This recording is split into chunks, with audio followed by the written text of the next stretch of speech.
Setting Sun Hall was the residence for the Great Elder for many successive generations of the Masked Moon sect. Not only was a spirit well placed there, but the hall was also heavily layered with restrictions. Apart from a few other elders, none were able to easily approach the hall without the permission of the Great Elder.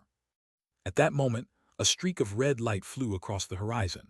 It revolved several times around Setting Sun Hall and was able to enter without obstruction.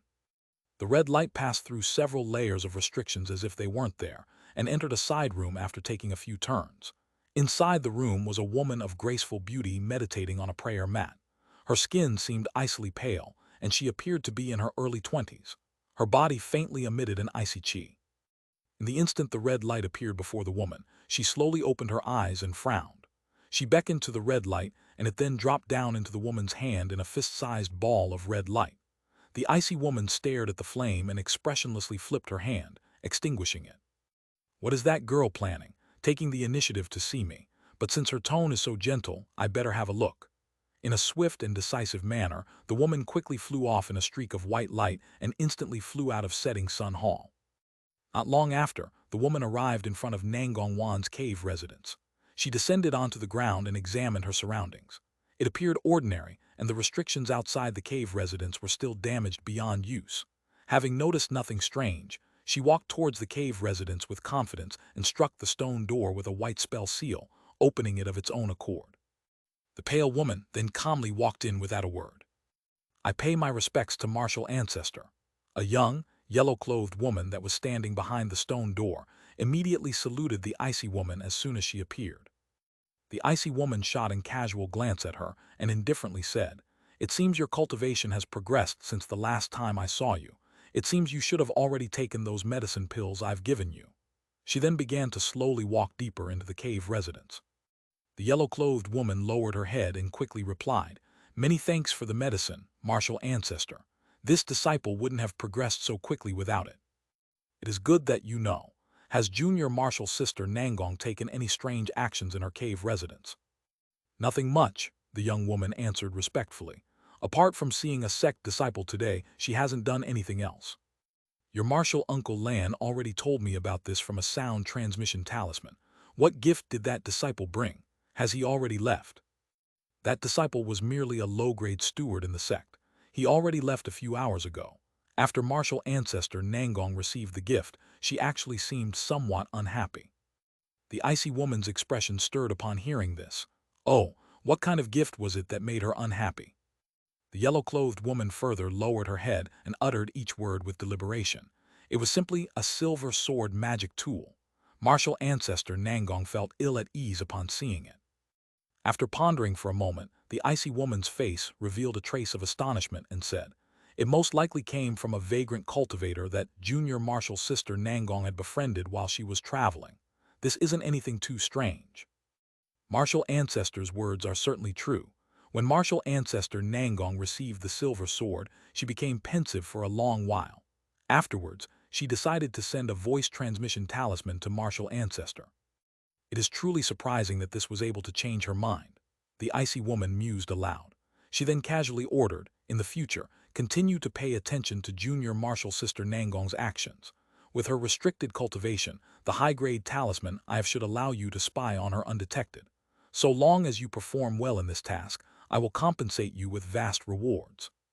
By the time that was said, the two had already arrived outside the main hall. "As you command, martial ancestor. Martial ancestor Nangong should be waiting for you in the hall ahead." The yellow-clothed woman spoke softly and led the way to the hall's entrance. The icy woman originally thought to be cautious out of habit and was about to examine her surroundings before entering the hall. However, when she arrived in front of the hall, she heard Nangong Wan's voice from within, "Senior martial sister, come in. I've thought about the matter and I am able to reluctantly agree on one condition. You need to make a promise." Her voice sounded exceptionally calm. The icy woman was pleasantly surprised and walked in without further thought. She spoke in a pleasant tone, "Junior martial sister Nangong, it is great that you finally came to a realization. So long as you agree to marry the flowing mind sect's elder Wei, I will agree to any condition that you raise. With the assistance from Wei Wuya, our masked moon sect will soon flourish." After she spoke, the entire hall entered her view. Nangong Wan was sitting in a straw chair and was holding a crudely refined silver sword in her hand. It was held across her body and she was carefully examining it. It was as if she hadn't spoken just a moment ago. When the icy woman saw this, she stepped forward and walked into the large hall. A trace of bewilderment appeared on her face, and she thought to ask Nangongwan something more. But suddenly, her expression abruptly changed, and her arm shot backwards at the speed of lightning. She shot 5-inch-long sword lights from her fingers towards where the yellow-clothed woman was standing. When the yellow-clothed woman faced this attack, a strange smile suddenly appeared on her face. The woman's body suddenly sunk into the stone in a flash of yellow light, leaving only tatters of her yellow clothes behind. She immediately shot towards the hall with her body clad in light, upon seeing this fantastical earth evasion technique. But once she made her way to the exit, she heard a whistle approaching her. A 10-meter-long azure sword fiercely shot towards her in an attempt to cleave her in half. Her expression vastly changed. With a sudden flick of her fingers, 10-foot-long streaks of icy light shot out and struck the huge sword. The streaks of white light met the sword in a series of loud bangs. The impact of the strikes caused both the huge sword and the woman to recoil. The icy woman retreated about 10 meters before coming to a stop. The huge azure sword dimmed and diverged into several tens of flying swords that began to circle in place. Gradually, a silhouette appeared from within the revolving swords, revealing a youth with a common appearance. He gazed at the woman with a faint smile. When the woman clearly saw Han Li's true cultivation, her pupils shrank.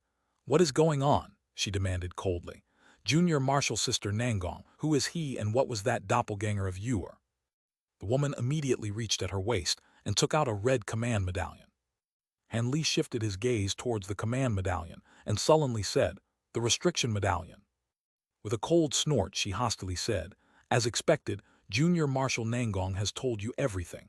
I don't know who you are, but these matters are the affairs of the masked moon sect.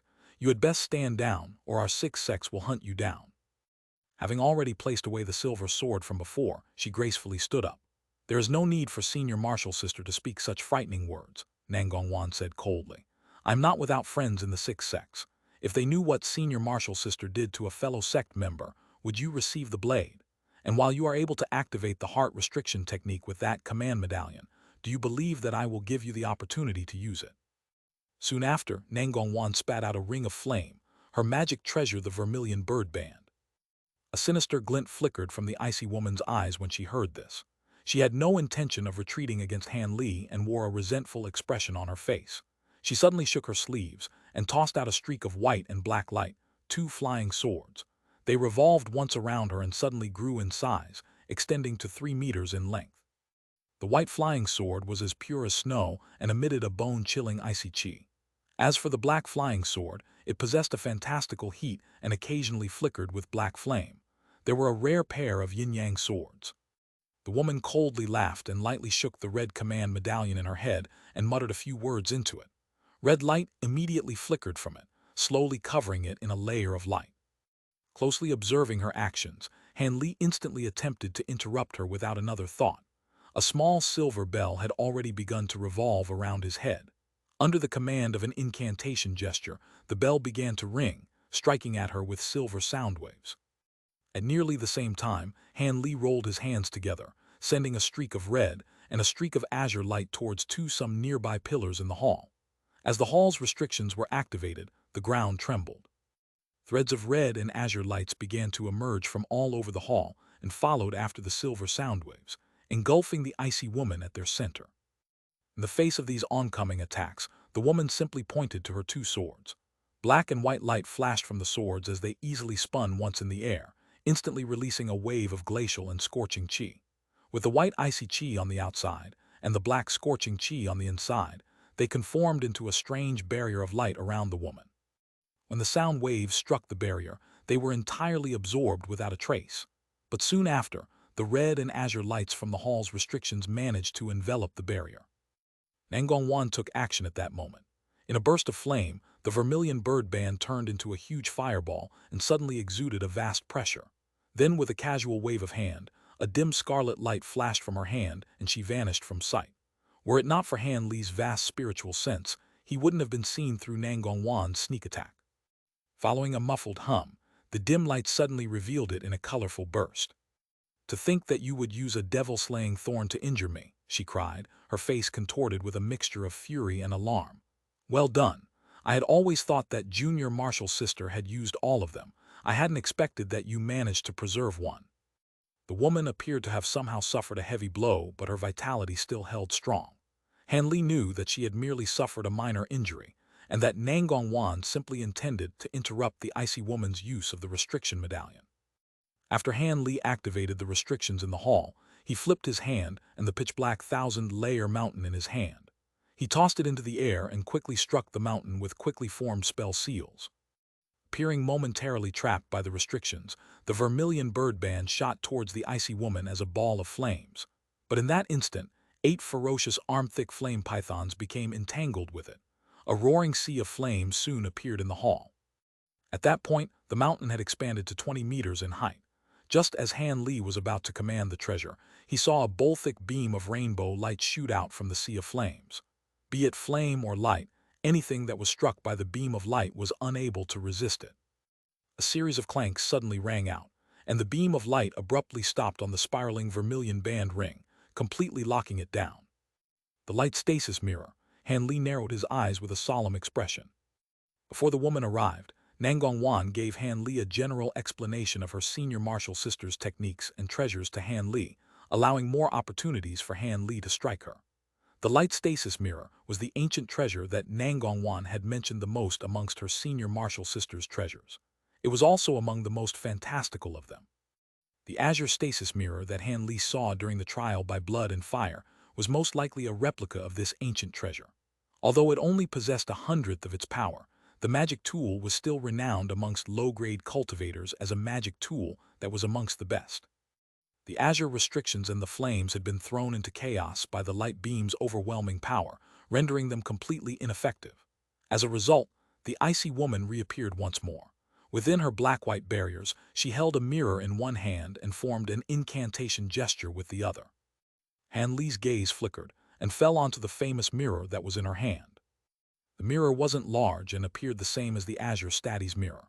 However, its body shone with a pitch-black light that left a deeply eerie impression on those who saw it.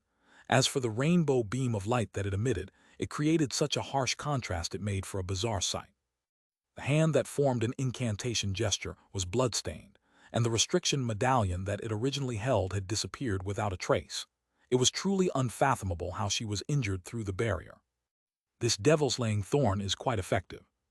With Nangong Wan's bonded magic treasure restrained by the mirror, Han Li wasn't about idly stand by. He silently pointed to the Black Mountain and had it disappear with a faint tremble. A short moment later, it reappeared above the icy woman and began to fall with tremendous momentum. The woman scoffed and slightly adjusted the direction of her light stasis mirror while striking it with a spell seal from her free hand. Suddenly, the existing beam of light faintly trembled and a slimmer branching beam shot out from the mirror towards the Black Mountain. Surpassing the speed of sound, the beam pierced through the air in an attempt to restrain the falling Black Mountain. Already prepared that he wouldn't be able to easily succeed, he clutched his hands together in an incantation gesture without further thought. The falling Black Mountain suddenly stopped in the air and revolved once before expelling a large cloud of black light from underneath it, just in time to interrupt the beam of light before it struck. The black cloud of light engulfed the beam of rainbow light as soon as it had appeared, flowed down to strike the icy woman's barrier. The black layer of the barrier trembled and began to throw her body's spiritual chi into disarray, nearly causing the beams of light from the mirror to scatter. The woman's silhouette grew dim from behind the barrier of light, and her expression faintly changed. She opened her mouth and spat out a mist of azure chi onto the mirror without further thought. With the reinforced power, the rainbow light dissipated into a mist and stopped the Black Mountain and its aura from descending further. The confrontation between the two forces eventually resulted in a series of muffled explosions. Nangong Wan's spirits were roused by the sight of the deadlock, and she suddenly willed the restricted vermilion bird ring to vastly fluctuate in size. It screamed with phoenix cries as it attempted its utmost to break free. For a time, the two joined hands to withstand Nangong Wan's senior martial sister. Of course, the three weren't simply maintaining this deadlock. They were also observing each other's actions. Han Li was the first to move, slapping at his waist and summoning a spirit beast pouch. With a loud buzz, countless sparkling golden beetles surged through the air and formed a malevolent golden cloud. Nangong Wan followed by uttering an incantation in the cadence of an otherworldly song. A huge scarlet barrier suddenly appeared a meter above her head. The barrier glowed with fluid light that gradually grew intensively bright. The icy woman suddenly tossed the mirror in her hand above her and slapped her hands together, summoning a small triangular flag into her grasp. Despite her preparations, she still gloomily said, "Divine Incarnation Light, Junior Marshal Nangong, you truly aren't holding back. You dare to use this." Although she found the golden insect swarm to be somewhat strange, she paid them little heed. She was clearly unfamiliar with the gold-devouring beetles. Wearing a faint smile on her face, Nangong Wan said, "If Senior Marshal's sister doesn't wish to fight with her life on the line, then hand over the Contraining Heart Restriction Medallion and leave us be." The icy woman snorted and malicious intent appeared on her face. She then opened her mouth and spat out a small blood-red sword. The sword was only several inches long, but its body glistened with blinding red light, and a thread of black chi faintly wandered around the sword's body. As soon as the sword appeared, the sword began to tremble of its own volition, filling the air in the hall with the scent of blood. The smile disappeared from Nangong Wan's face with the appearance of the small crimson sword, and she icily stared at her senior martial sister. "Blood Devil Sword. Since when did you acquire that evil treasure? Are you not scared of the devilish chi backlash?"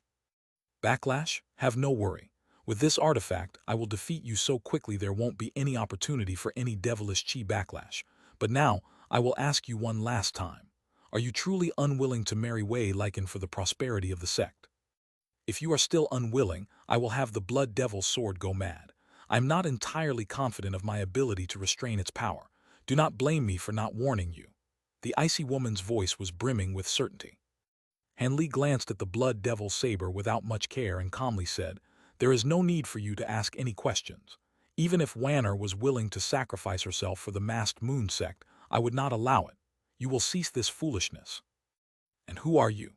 It seems your cultivation and abilities aren't weak, but I don't recall a nascent soul that compares with your description. Could it be you are a newly ascended nascent soul cultivator? But to call her in such a sappy manner as Wanner, you must have been the reason she had been unwilling to marry Wei Lycan all along." With a cold glint shining for her eyes, Nangong Wan's senior martial sister stared at Han Li with murderous intent. Han Li responded to Nangong Wan's senior martial sister with an unhurried tone, "It doesn't matter who I am, but it does matter why you are being so obstinate. Just give the Contraining Heart Restriction Medallion to us, and we'll immediately release you. As for the Blood Devil's sword, I have nothing to fear from it despite not knowing of it. It would be best if you didn't rely on it." The icy woman sinisterly stared at Han Li and curled her lips. "You are overestimating yourself. If you knew about Blood Devil's sword, you wouldn't dare to speak so boldly. I'll kill you first and see if Junior Marshal's sister Nangong changes her mind." Immediately after, she bit the tip of her tongue and puffed a large mist of blood essence onto the small crimson sword and clutched her hands in an incantation seal. In a bright flash of crimson light, the small sword grew to a meter in length, flourishing its wicked, bloody appearance. The scent of blood it emitted became all the more repugnant and pervasive as well. The icy woman then grabbed onto the sword's handle without much care, and she began to glare with brilliantly light as she began to pour the entirety of her spiritual power into the crimson sword. "Quickly act. We cannot allow her to attack first." Unable to retain her calm, Nangong Wan shouted fearfully to Han Li. She knew much about the fearsomeness of the Blood Devil's sword and couldn't hold much confidence in Han Li's words. Before she could finish condensing her divine incarnation light, she pointed to the huge barrier of light above her head. The dome of light trembled and began to quickly revolve. A short moment later, a gorgeous emerald green light flew out towards the icy woman in an instant. When the icy woman saw this, she casually waved her hand and tossed out the triangular flag. When the flag left her hand, it turned into a large cloud of eerie green fog as it intercepted the attack. As soon as the ray of emerald light struck the green fog, a flood dragon suddenly appeared from the emerald light. The flood dragon suddenly gained the upper hand in the struggle and surged through the fog in an attempt to disperse it. But like a tenacious disease, a layer of the fog stuck onto the flood dragon and prevented it from breaking free. Nangong Wan grimaced at the sight, and the icy woman revealed a trace of joy. The icy woman then swept the air with the crimson sword and slashed the sword over Han Li's head. A spatial fluctuation soon followed, carrying a 3-meter-wide wave of sword chi towards him. The sword chi was scarlet red, and flaunted an ominous, evil aura as it cut forward without restraint. After the icy woman consumed a majority of her power in her attack, her complexion increasingly reddened several times in the following instant. Then, in a flash of light, the crimson sword returned to its original small size. As the sword chi traveled through the air, the nearby spiritual chi flowed forward with the force of 1,000 streams, dragging the blood sword chi forward and concealing it. Han Li could only feel his body tense and suddenly felt his body shackled. Let alone cast any techniques, he couldn't even bring himself to move a single finger. He could only stare at the sword chi as it slowly made his way towards him. Nangongwan's complexion turned deathly pale at the sight of this, and her senior martial sister simply smirked. Both of them believing that Han Li was about to meet great catastrophe, Han Li simply took a deep breath as he stared at the blood sword chi. With ringing thunder and wildly flickering golden light, a net of faint gold lightning appeared around Han Li. The icy woman was stunned at the sight. Before she could even react, the blood sword chi struck the net of lightning. A huge explosion sounded out as the divine lightning and the blood chi collided. Despite overbearing sword chi's savage attempts to break through the golden net, it was incapable of severing the thin strands of lightning. Instead, the golden net gradually wrapped around it as if it were a fish. Then, the net of divine devilbane lightning around Han Li disappeared, as it quickly moved to wrap around the sword chi. Han Li glanced at the lightning-restrained sword chi in the air with a trace of astonishment. The divine devilbane lightning appeared to be quickly consumed in its struggle to contain the sword chi despite its evil warding properties. Had he not released a third of his lightning reserves, it was quite possible he wouldn't have been able to restrain this wicked sword chi. Actually, this was the first time he had even encountered an evil devil Dao treasure that he hadn't been able to easily subdue with the devilbane lightning. But if this continued, both the blood sword chi and the devilbane lightning would likely both scatter. This wasn't something that he was going to allow. With that thought, Han Li raised his hands with a sullen expression, violently releasing two extremely dense bolts of lightning onto the net of lightning that was already restraining the crimson sword chi. With the reinforced vigor, the golden lightning was able to defeat the sword chi, leaving only a small cloud of crimson mist in the air. Without any further thought, Han Li pointed to the golden lightning in the air and had it completely encase and condense the golden mist into a golden fist-sized ball. After it fell into his grasp, he expressionlessly glanced at the woman across from him. The scene had left the icy woman completely dumbstruck, with completely disbelief on her face. Nangongwan was also shocked to the point where her mouth was slightly hanging open. Seeing the full force of the blood devil sword rendered ineffective was beyond belief for the two women. Ever since this sword made its appearance in the heavenly south, it was unknown whether or not it was an ancient or a magic treasure. This sword was similar to an ordinary magic treasure by which it can be kept within one's body, but it was incapable of refined by an owner like an ancient treasure. Despite this, it was still capable of displaying astonishing strength. Unless one avoided the sword's spatial slash ahead of time, there was no method of blocking it. Any techniques or magic treasures used to block the attack would most likely be cleaved into two. As for the sword's user, unless they used a large amount of blood essence and vitality to activate it, they would have to be wary of devilish chi backlash. This was because the body's true essence became increasingly tainted by devilish essence the longer the sword was used. If too much devilish essence was accumulated, one would experience devilish chi backlash. They would lose any rationality and transform into a raging devil until their death. There are only a few of these devilish artifacts in the entirety of the heavenly south. It could be said to be a name that was both feared and admired. Just after Han Li dispersed of the blood sword chi, he took action without waiting for the two women to recover from their shock. With a fierce whistle, he had the gold-devouring beetles swarming above him roar and flood the room as they charged towards the icy woman.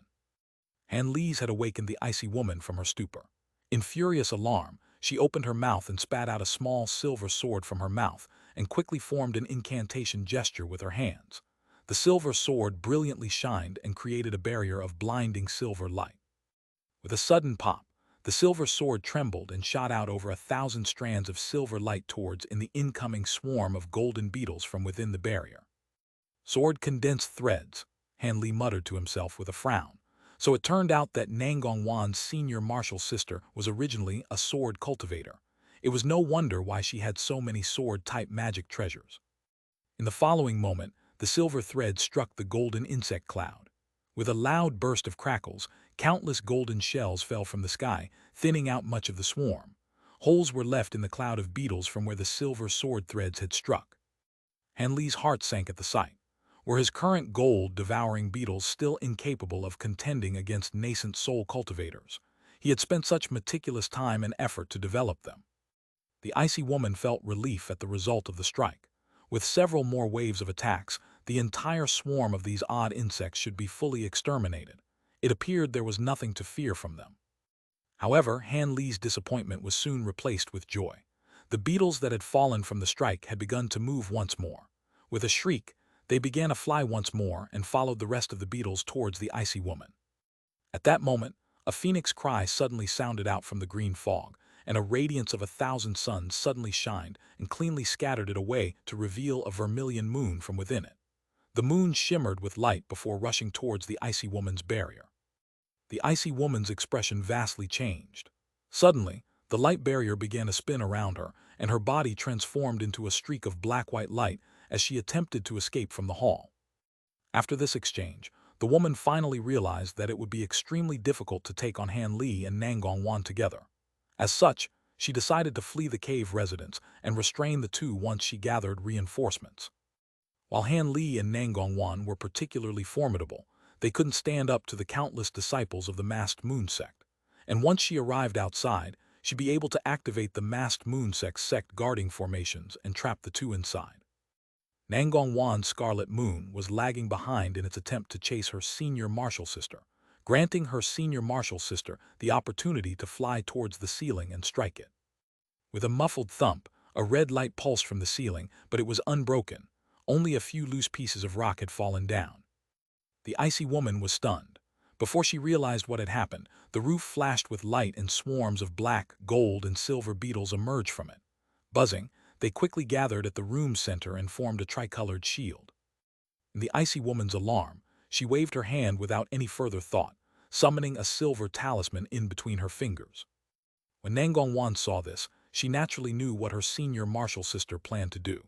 Her expression immediately sank and slapped her storage pouch rather than using the divine incarnation light. A small red flag appeared in her hand, and she immediately flung it into the ground. The icy woman waved her hand and activated the talisman in her hand. The talisman flew from her hand, enveloped in a ball of yellow light, and streaked towards the ceiling like a shooting star. The yellow light broke through the huge shield as if nothing had been there, and directly flew towards the hall's ceiling. But at that same moment, Nangongwan had finished uttering an incantation and activated the hidden restrictions in her cave residence. The entire hall began to glow with a red light, surrounding all the surfaces in a barrier of blinding light, the ceiling included. As if a nemesis of the icy woman's shooting star, the shooting star immediately stopped moving once it struck the light barrier as if sealed onto it. A large expanse of red light then gathered and wrapped around it. Nangongwan's senior martial sister was astonished by this sudden change, but as a greatly experienced cultivator, she immediately realized what restriction this was. She immediately flicked her finger with a sullen expression, launching a bone-chillingly cold white sword streak from her hand. It circled once around the enveloped talisman and quickly scattered the red light that imprisoned it. The icy woman was delighted by the result. In a flash of yellow light, she immediately flew towards the ceiling through the opening of the scattered red light. But as soon as she arrived halfway through the opening, purple light suddenly flashed before her. Something suddenly enveloped her and forcefully dragged her away from hall's ceiling. With a light chuckle, a white silhouette appeared in a blur, revealing a white-clothed young woman. Silvermoon had suddenly appeared from the ceiling and was grasping a translucent purple thread in her hand. The other end of the purple thread led directly towards the icy woman's body. At that moment, Nangongwan's senior martial sister discovered that her body was enveloped in a net of sparkling purple thread. The thread was nearly invisible to the eye. In the icy woman's furious alarm, she flicked her fingers without any further thought, shooting over 10 streaks of black-white sword chi. Soon after, she followed up by spitting out a dense green flame from her mouth onto the purple net. Purple light flourished from the net, but regardless of whether it be the green flame or the black-white sword chi, they were incapable of harming the purple thread in the slightest. The icy woman became truly flustered by the sight. Just as she resolved herself to consume a great amount of vitality to employ a secret technique, Silvermoon smiled and pulled on the purple thread, uttering the word, Restrain. The originally loose net immediately tightened and completely fettered the icy woman, completely preventing her from making even the slightest movement. The woman's face grew blood-red. Ever since she condensed a nascent soul, she had always been looked up to with respect. She had never been caught in a situation such as this one, especially ever since she entered mid-nascent soul stage. With shameful fury, a cold glint appeared in her eyes as her entire body magnificently shined with light. In a moment, the light violently surged to double its size and began to faintly contain a faint tinge of crimson. When Silvermoon saw this, her smile disappeared and she knew things wouldn't end well.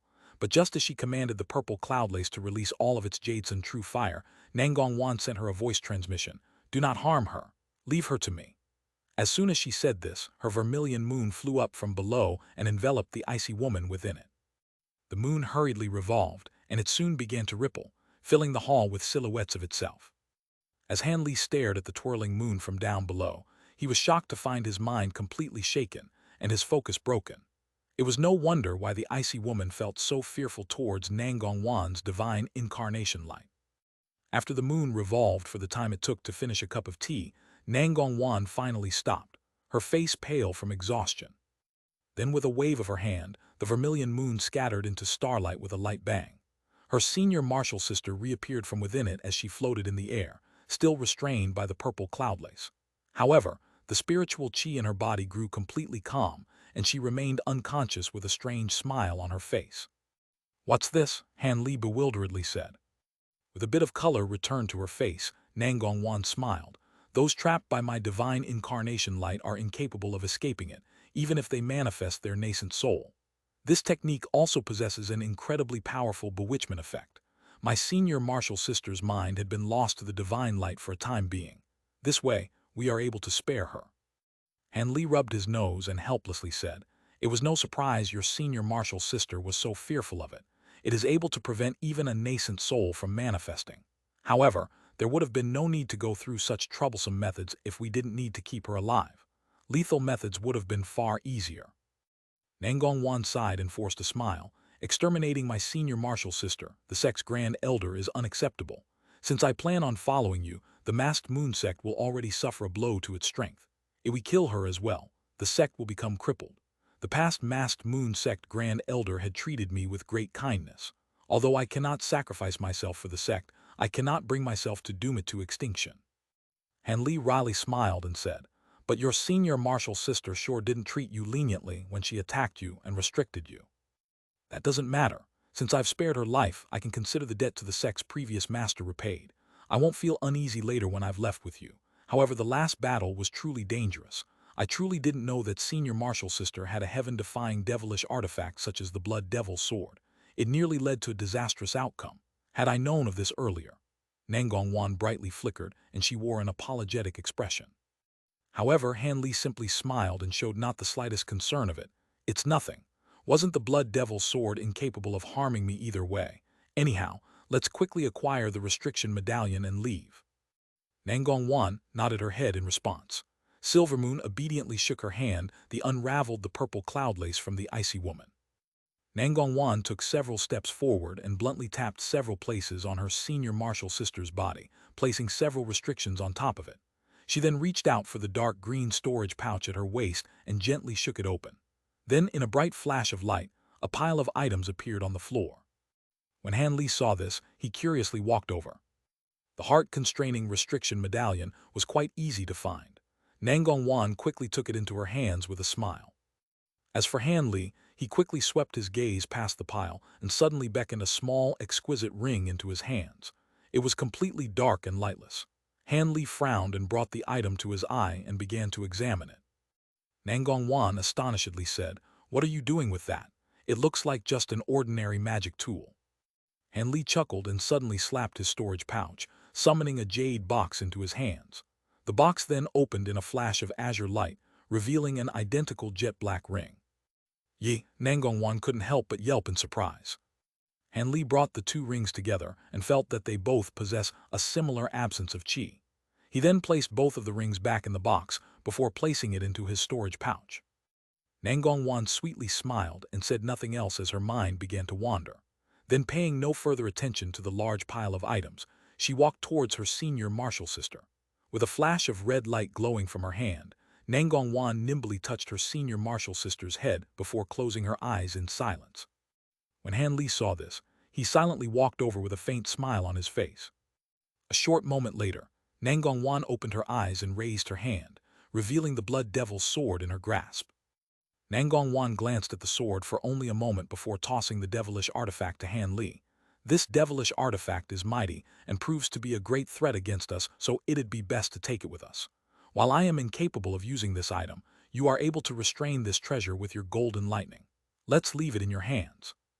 Although Han Li didn't know the full details of the blood devil's sword, he did know of its devilish chi backlash. He quickly put it away, not wishing for Nangongwan to use such a dangerous devilish artifact. As for the other items such as the light stasis mirror and her other treasures, Nangongwan had no intention of taking them. It seemed she wished to save her senior martial sister a bit of face. Not to mention that the light stasis mirror was made famous while in this woman's possession. If others were to discover that it had been taken, it would cause no end of problems. At that moment, Nangongwan held the restriction talisman in her hand and gently squeezed it. In a flicker of red light, it released a thread of inky black chi before fading away into nothingness.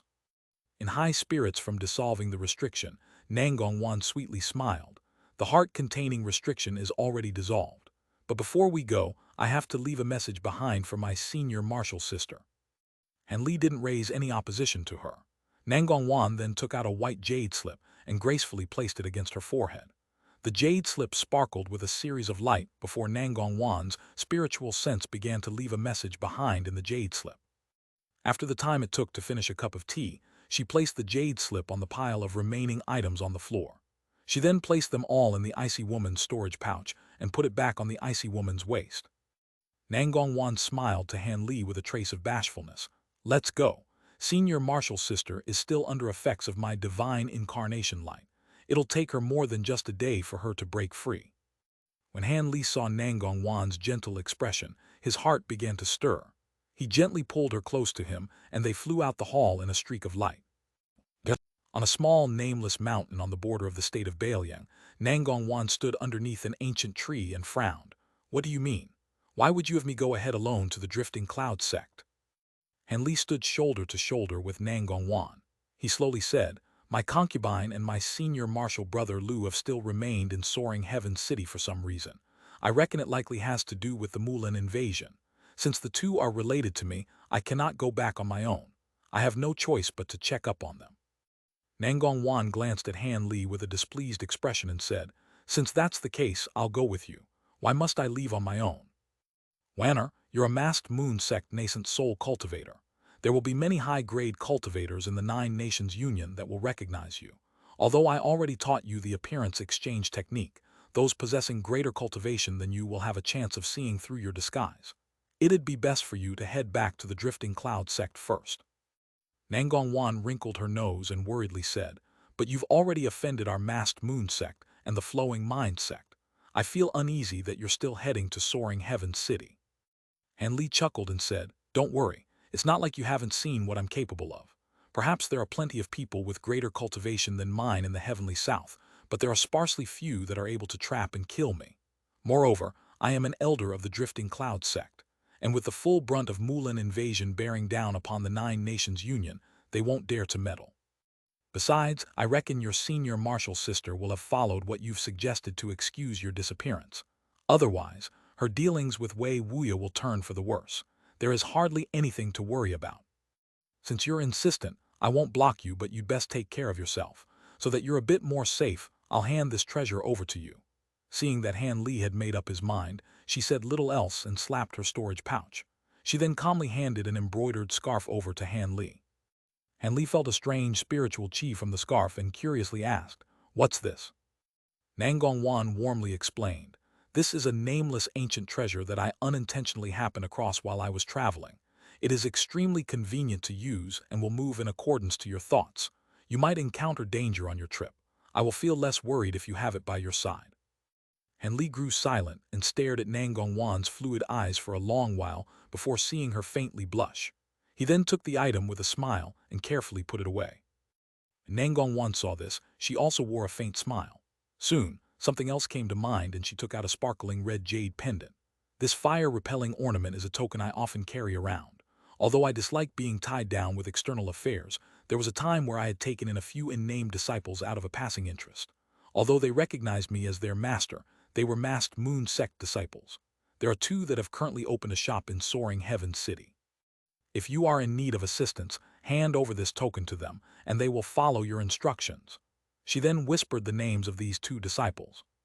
Han Li felt a trace of warmth and sentiment, and silently committed the names to memory. It had been a while since he's experienced someone else's concern. A month later, Han Li found himself in the wilderness outside Soaring Heaven City. He glanced at the huge city from a distance in silence. After he and Nangong Wan reluctantly parted, he made his way directly to the state of Yu. Along the way, he heard from a few passing cultivators that war had already begun on the borders of the state of Fengyuan and Yu. The outcome: the main forces of the Nine Nations Union had suffered vast losses 3 times in a row. They had no choice but to rely on many grand spell formations to difficultly protect their vital strategic locations. The Nine Nations Union were clearly losing. When Han Li heard this, he frowned, but it was unfortunate that no one knew of the specific details, let alone the reason for such vast defeats. He could only continue on his way. After he entered the state of Yu, he managed to acquire more detailed news. The Mulan spell warriors seemed to have found several huge, savage beasts. The Nine Nations Union were caught unprepared by the attack, resulting in their repeated losses. This had greatly shocked Han Li when he heard this, and hastened on his way to Soaring Heaven City. Although Soaring Heaven City had already removed their restrictions of flight, they had already activated a majority of the restrictions for the Greater Light Extinguishing Formation. Strange, nearly indiscernible fluctuations filled the air. It appeared as if the cultivators in the city were already preparing for war. After taking a glance at it, Han Li calmly flew to the city's front gate. There were 8 cultivators guarding the gate. Apart from a core formation elder, the rest were foundation establishment cultivators. When they saw Han Li approach them, the core formation cultivator thought to interrogate him. But after his spiritual sense swept past Han Li, he wore great shock on his face. Once the light surrounding Han Li's figure faded away, the old man respectfully saluted him. "Welcome, Senior. Have you arrived to participate in the treaty's meeting? May I ask for your esteemed name? I'm afraid I must register your name in accordance to the rules." Han Li's mind stirred and expressionlessly asked, "Treaty's meeting? What meeting?" After a moment of surprise, the old man asked, "Senior isn't here to participate in the treaty's meeting. Could it be that Senior is a vagrant cultivator?" "No, I'm a cultivator of the Heavenly Tao Alliance." The old man carefully explained. "Because of the overbearing assault of the Mulan, our Nine Nations Union have found it difficult to block them. As such, there has been a treaties meeting being held with the other powers. Since Senior is a cultivator from the Heavenly Tao Alliance, so long as he states his name and sect, he can enter the city." Han Li's eyes flickered and he said, "I am the Drifting Cloud Sect's Han Li." He inwardly scowled. It appeared this trip wouldn't prove as simple as he imagined. The old man didn't have the slightest intention of validating Han Li's name, and he hastily stood to the side and allowed Han Li into the city. Han Li nodded his head, and he calmly entered the city. There were far fewer cultivators on the streets of Soaring Heaven City compared to when the trade fair was taking place. Furthermore, all of them wore worried expressions. It seems the news of the losing war had reached their ears. Han Li directly flew towards his previous residence. If Mu Paling and Senior Marshal Brother Lu still hadn't left the city, they should be there. Not long after, Han Li arrived before the building and used his spiritual sense to search for any auras. He found a weaker spiritual chi fluctuation on the 2nd floor. It should belong to Mu Paling. Han Li faintly smiled and silently opened the restriction before entering the pavilion. Mu Paling couldn't help but reveal delight upon seeing him. "My lord, you've returned." Han Li sighed and helplessly said, "Why is it that you and Senior Marshal Brother Lu haven't left as we discussed? I might have not returned." He then took a glance at Mu Paling and smiled. "But I didn't think that you'd actually break through your bottleneck so quickly. Congratulations on entering mid-foundation establishment stage." "I broke through by chance half a month ago thanks to the medicine pills my lord has given me. It wouldn't have been the case otherwise." Mu Paling spoke with great excitement and appeared all the more beautiful for it. Han Li felt his mind shake and calmed down once he stroked his nose. Han Li then casually asked, "Does your prolonged stay with Senior Marshal Brother Lu in Soaring Heaven City have to do with the spell warriors?" Yu Paling bit her lip and carefully said, "My lord already guessed it. Senior Lu and I planned on returning once the trade fair ended, but who could have thought that news of the Spell Warrior invasion had spread before the trade fair concluded? As a Heavenly Tao Alliance nascent soul cultivator, he had no choice but to remain and negotiate a plan with the other powers. I also remained behind as a result. In that case, I can't blame you. But where is Senior Marshal Brother Lu?" Han Li suddenly wore an odd expression when he interrupted himself. Mu Paling was startled by this sudden stop. Before she realized what Han Li intended, she suddenly heard a young man's voice from outside the building. "Fellow Taoist Mu, are you there? I am Bai Shujun. I wish to discuss something with you." After Han Li swept his spiritual sense past him, he discovered a core formation youth with a scholarly appearance that was standing outside the building's restrictions. Han Li pensively asked, "Who is this? It seems you've made friends." The instant Mu Paling heard the man's voice, his face instantly paled. She hastily explained, "Lord, please don't misunderstand. This person is a disciple of a Heaven Peak sect elder. We had unintentionally met a few days ago, and he had been bothering me ceaselessly ever since. I've already said that I am your concubine, but this person has bothered me ever since. I'll drive him away right now." Han Li raised his brow and asked, "So it was like that. Does Senior Marshal Brother Lu know of this?" Yu Paling was relieved that Han Li wasn't angry and replied with a sigh of relief, "I've already spoke to Senior Lu of this matter, but Senior Lu seemed to recognize this elder of the Heaven Peak sect.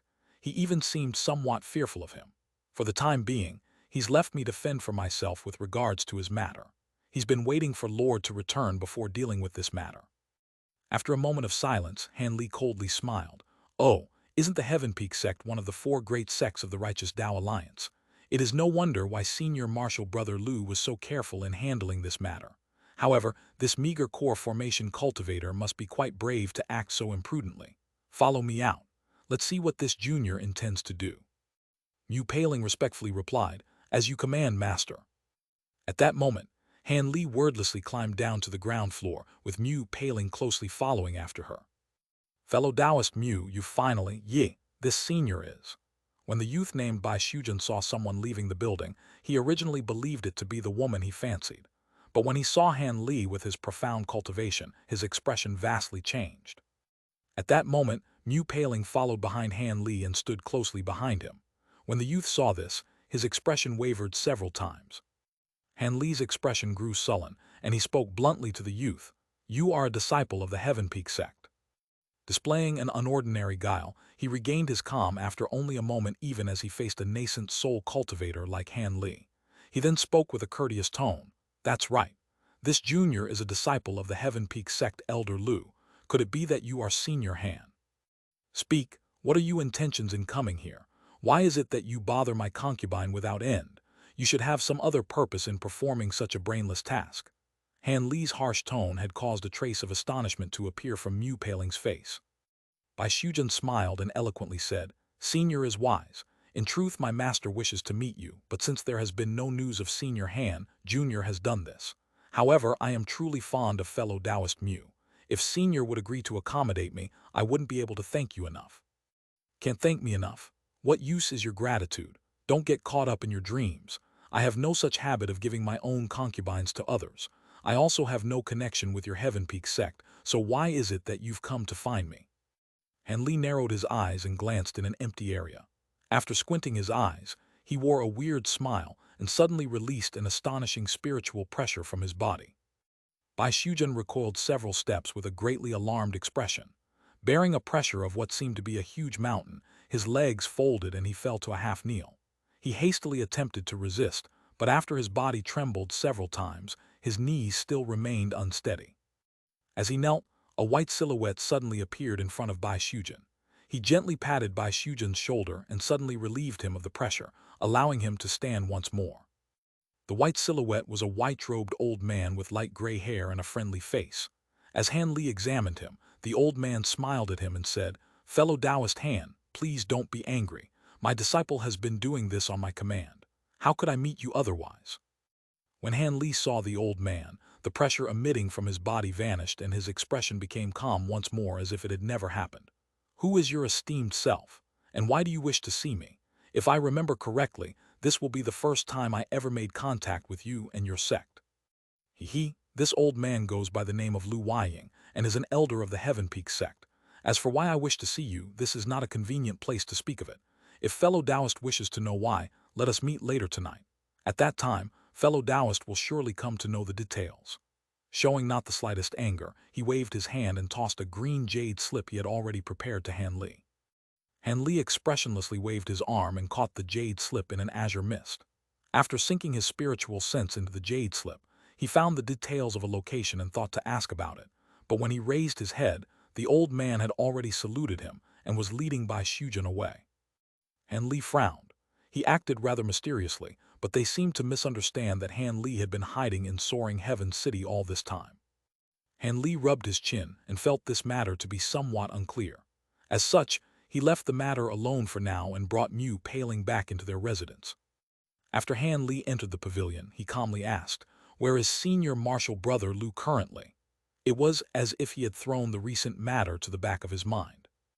"I heard that the war situation was dire, and Senior Lu went to discuss a countermeasure with the other powers." Han Li interestedly asked, "Where are they having this discussion?"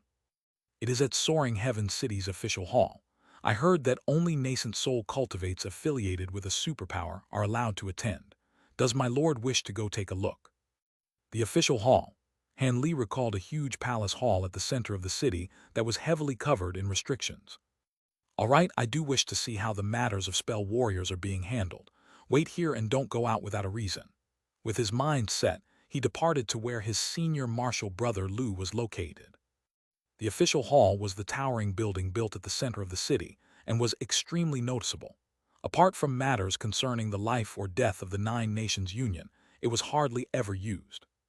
But now that the Mulan had begun another assault since their ceasefire 100 years ago, the upper echelon of the Nine Nations Union showed no hesitation in opening this hall and convening with cultivators of other powers. After all, with the overbearing invasion of the Mulan spell warriors, it would be extremely difficult for the Nine Nations Union to defend against them alone. When Han Li arrived in front of the official hall, a guard standing at the front noticed Han Li's cultivation and asked for his name before reporting it to his superior. Soon, Han Li was granted permission, and a cultivator respectfully led him inside the official hall. There couldn't be said to be many nascent soul cultivators in the meeting, only over a dozen, far fewer than Han Li had imagined.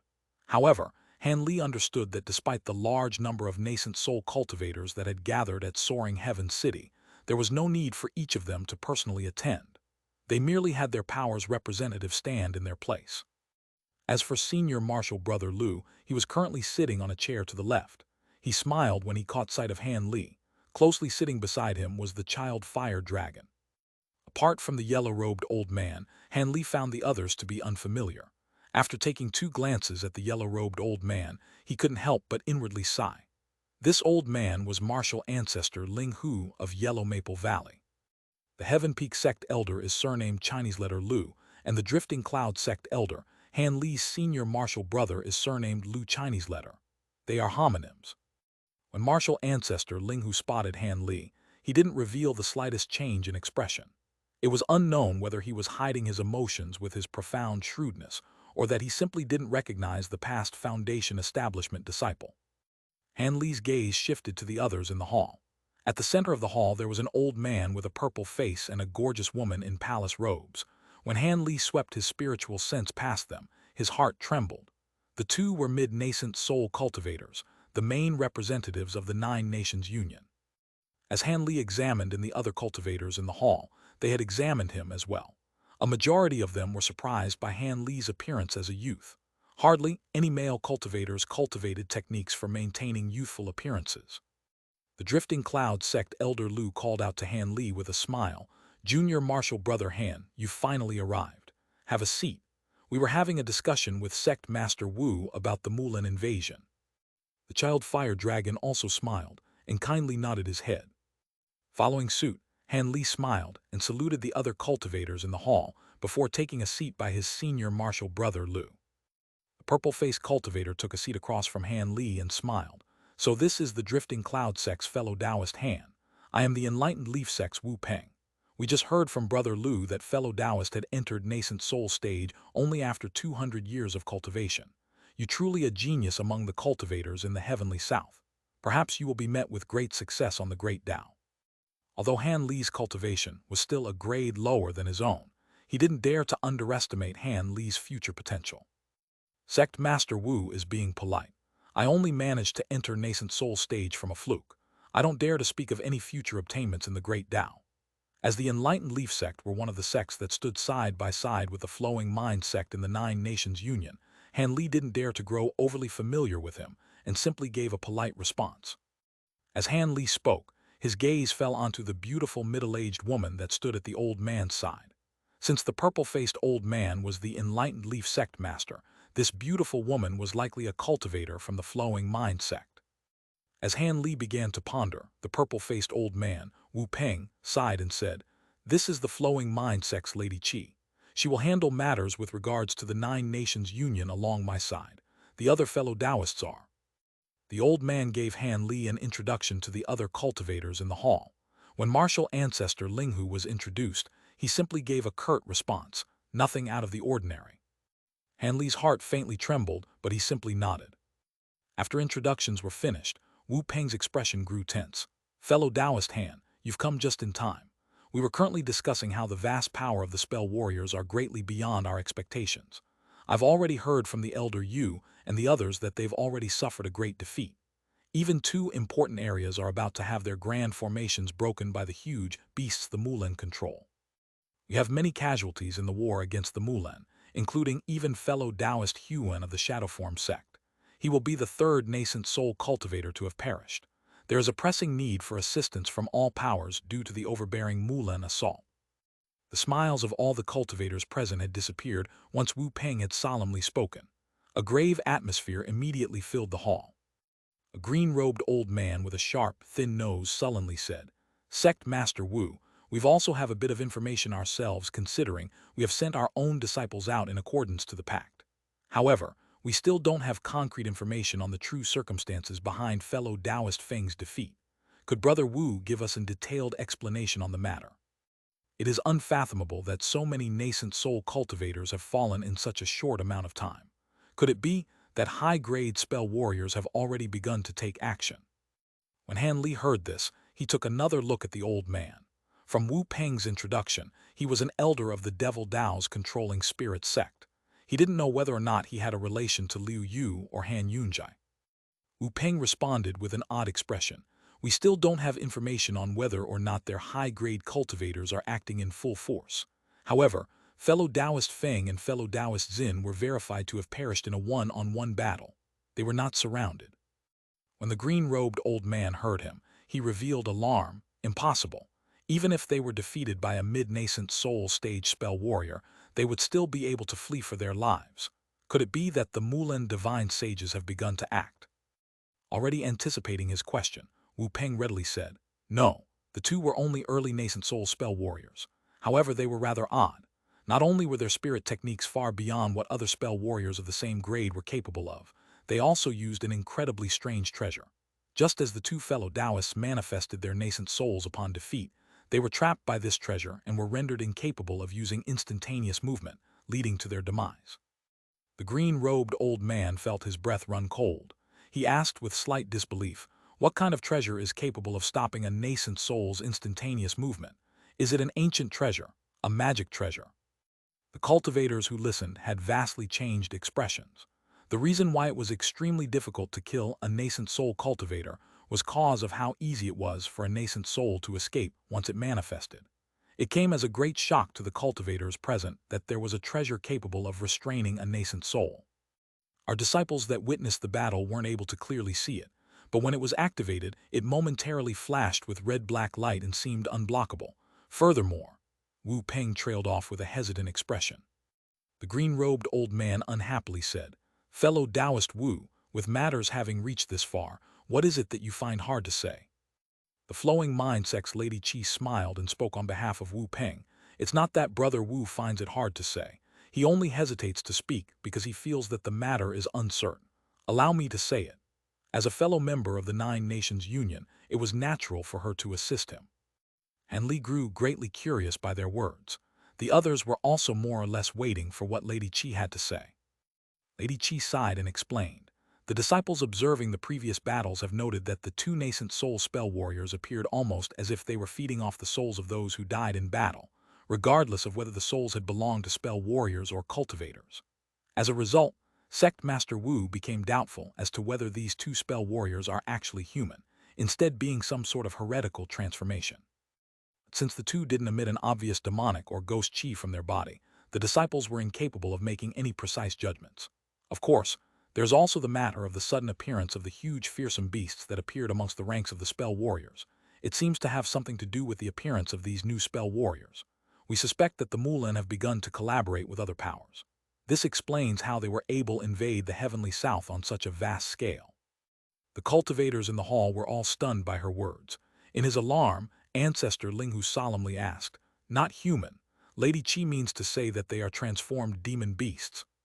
Wu Peng solemnly said, "That should be the case. Even if they aren't demon beasts, they may be heretical cultivators that cultivate the ghost or demon Tao. If that were the case, it'd be far more troublesome than encountering transformed demon beasts."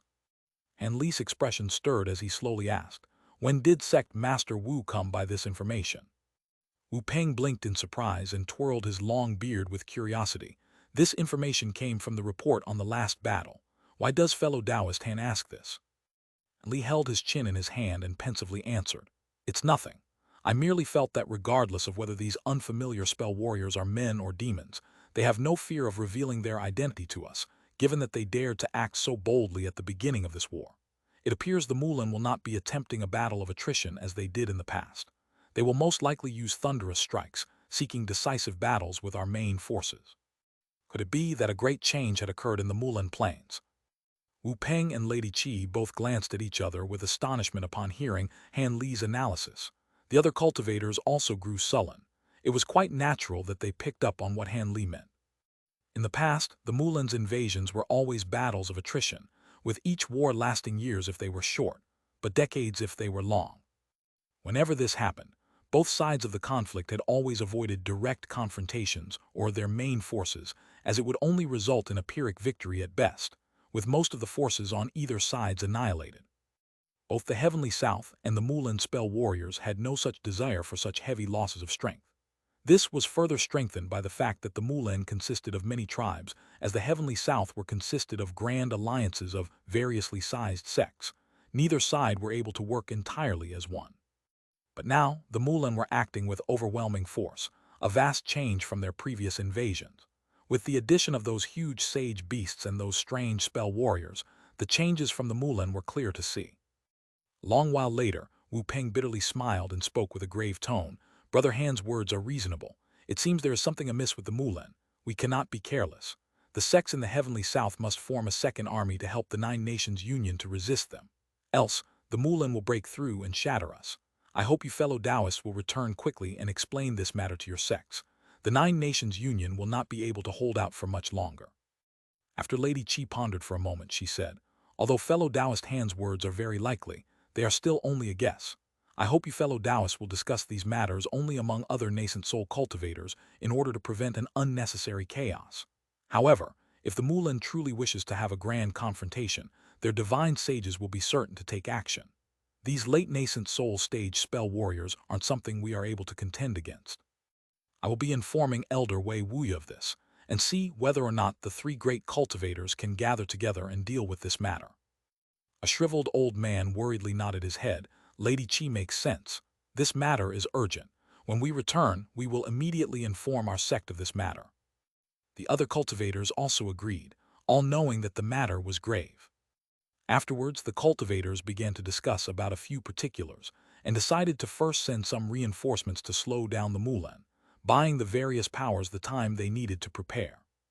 Han Li, Senior Marshal Brother Lu, and the child Fire Dragon walked out of the hall side by side. When they arrived outside, Han Li frowned. Elder Lu caught sight of Han Li's expression and asked with surprise, "Is there something wrong, Junior Marshal Brother?" "It's nothing. There is just an old acquaintance that wishes to see me. I'm afraid that it will take a moment. Senior Marshal Brother Lu, Brother Lan, please go ahead. I'll quickly return." Elder Lu nodded his head and smiled. "Yes, of course. We'll first head back to have a discussion amongst the cultivators of the Heavenly Tao Alliance, and then send information back to our senior martial brother. We'll see how each of our alliance's sects will handle the matter." The child fire dragon also responded with a smile. Han Li saluted in response before slowly walking away. Elder Lu stood at the hall's entrance and glanced in the direction that Han Li had taken. "Is there something that Brother Lu is worried about?" the child fire dragon asked with a mysterious smile. Although Elder Lu's heart was uneasy, he maintained a calm exterior. "Worried? What is there to be worried about?" The child fire dragon smiled and said, "Brother Lu should have already guessed. Fellow Taoist Han was originally from Yellow Maple Valley, and that eccentric Linghu is nearing the end of his lifespan like your senior martial brother. As eccentric Linghu is the only nascent soul cultivator in Yellow Maple Valley, he may already be burning with anxiousness. While this might not matter to a smaller sect, to a sect as large as Yellow Maple Valley, the absence of the protection of a nascent soul cultivator could likely lead to a sect's extermination. It would be odd if eccentric Linghu wasn't the one who had given Han Li the voice transmission." Brother Lu didn't immediately respond. Instead, he pondered to himself for a moment before asking, "How does Brother Lan know of Junior Martial Brother Han's origins? I do not recall mentioning them." The child fire dragon bluntly explained, "There was no need for Brother Lu to speak of it. Since your sect suddenly acquired a young, newly ascended elder, our ancient sword sect naturally felt the need to investigate." Elder Lu had nothing to say in response, but after a moment he shook his head and said, "Junior Martial Brother Han simply said that he was going to see an old acquaintance. If he originally intended to go back to Yellow Maple Valley, he would have already done so. He wouldn't have waited until now." The child fire dragon shook his head. "That may be true, but eccentric Linghu is a cunning old fox. Since he invited Han Li over, he should have some confidence of convincing him." Elder Lu grew silent for a moment. Eventually, a troubled expression appeared on his face and he sighed. "Let's leave it to fate. If Junior Martial Brother Han truly wishes to return to Yellow Maple Valley, what can my senior martial brother or I do to stop him?" Han Li stood in a small, remote street and began to continuously observe his surroundings. He then caught sight of a two-story pavilion. It was only about 20 meters wide with a small banner at its entrance that wrote T on it.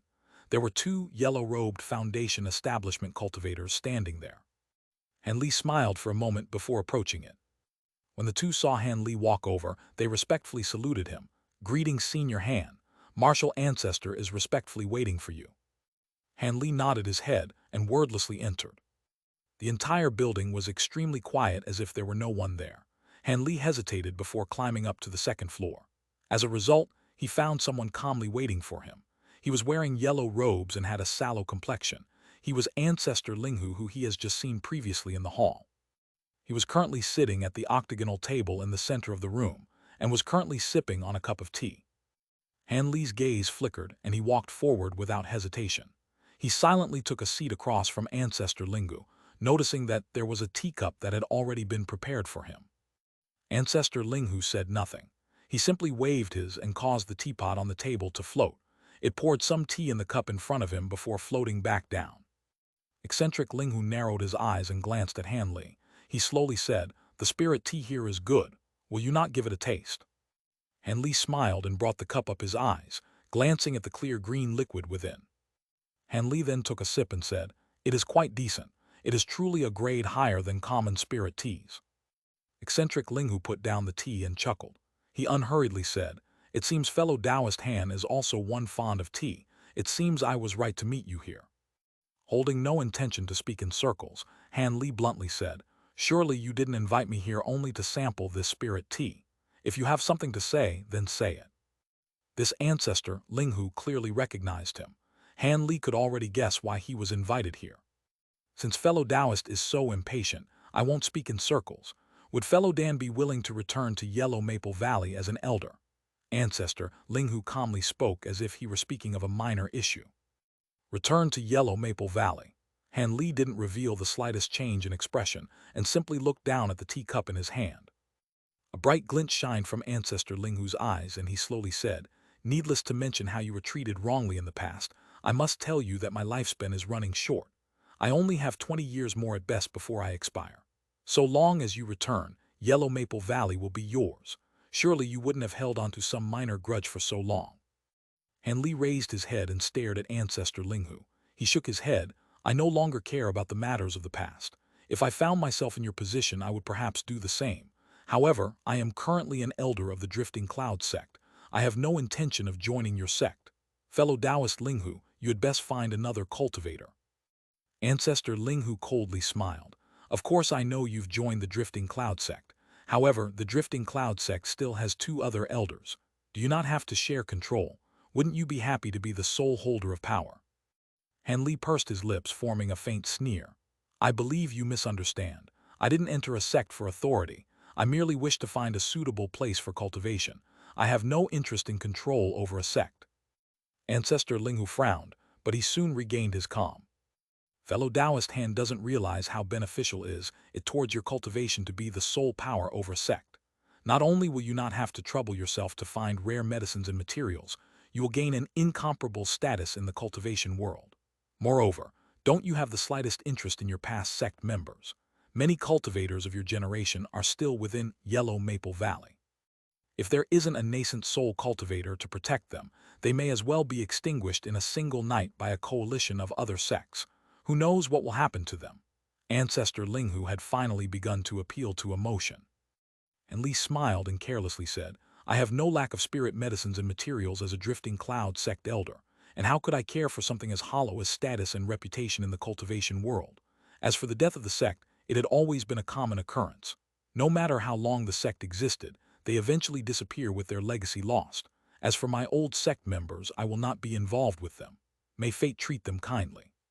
When Ancestor Linghu heard Han Li's response, he frowned and didn't speak for a time. Instead, he slowly raised the teacup and took a sip.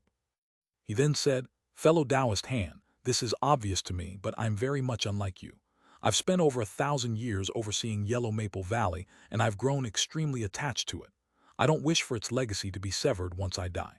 It seems fellow Taoist has little interest in fame or profit. However, if fellow Taoist is willing to succeed the position as the Grand Elder of Yellow Maple Valley, I am willing to present my own riches to you, the treasures that I have collected over many years. They will be greatly useful to your future cultivation. After a moment of shock, Han Li narrowed his eyes and asked, You will leave your inheritance to me. If I recall correctly, you should have personal disciples. Ancestor Linghu coldly smiled. Among my disciples, the highest only holds mid-core formation stage cultivation. If I leave my inheritance with them, it will only invite calamity. Even if fellow Taoist doesn't accept, I will not be leaving the majority of my treasures to the sect. Han Li rubbed his chin and pondered. To tell the truth, Han Li felt some temptation by Ancestor Linghu's words. However, he clearly understood that if he were to accept the position as a Yellow Maple Valley elder, he would likely have to face many problems within the 6 sects of UA and the 9 Nations Union matters that would settle for quite some time. Furthermore, he would have more authority as the sole elder of Yellow Maple Valley, but conversely, he would be sacrificing the freedoms that he had with the Drifting Cloud sect. More importantly was the problem he would have when he faced the Masked Moon sect. After a long moment of thought, Han Li shook his head. Many thanks for your kind offer. However, I feel that this matter shouldn't be mentioned any further. Ancestor Linghu wasn't angered upon hearing this. Rather, his face only revealed helplessness.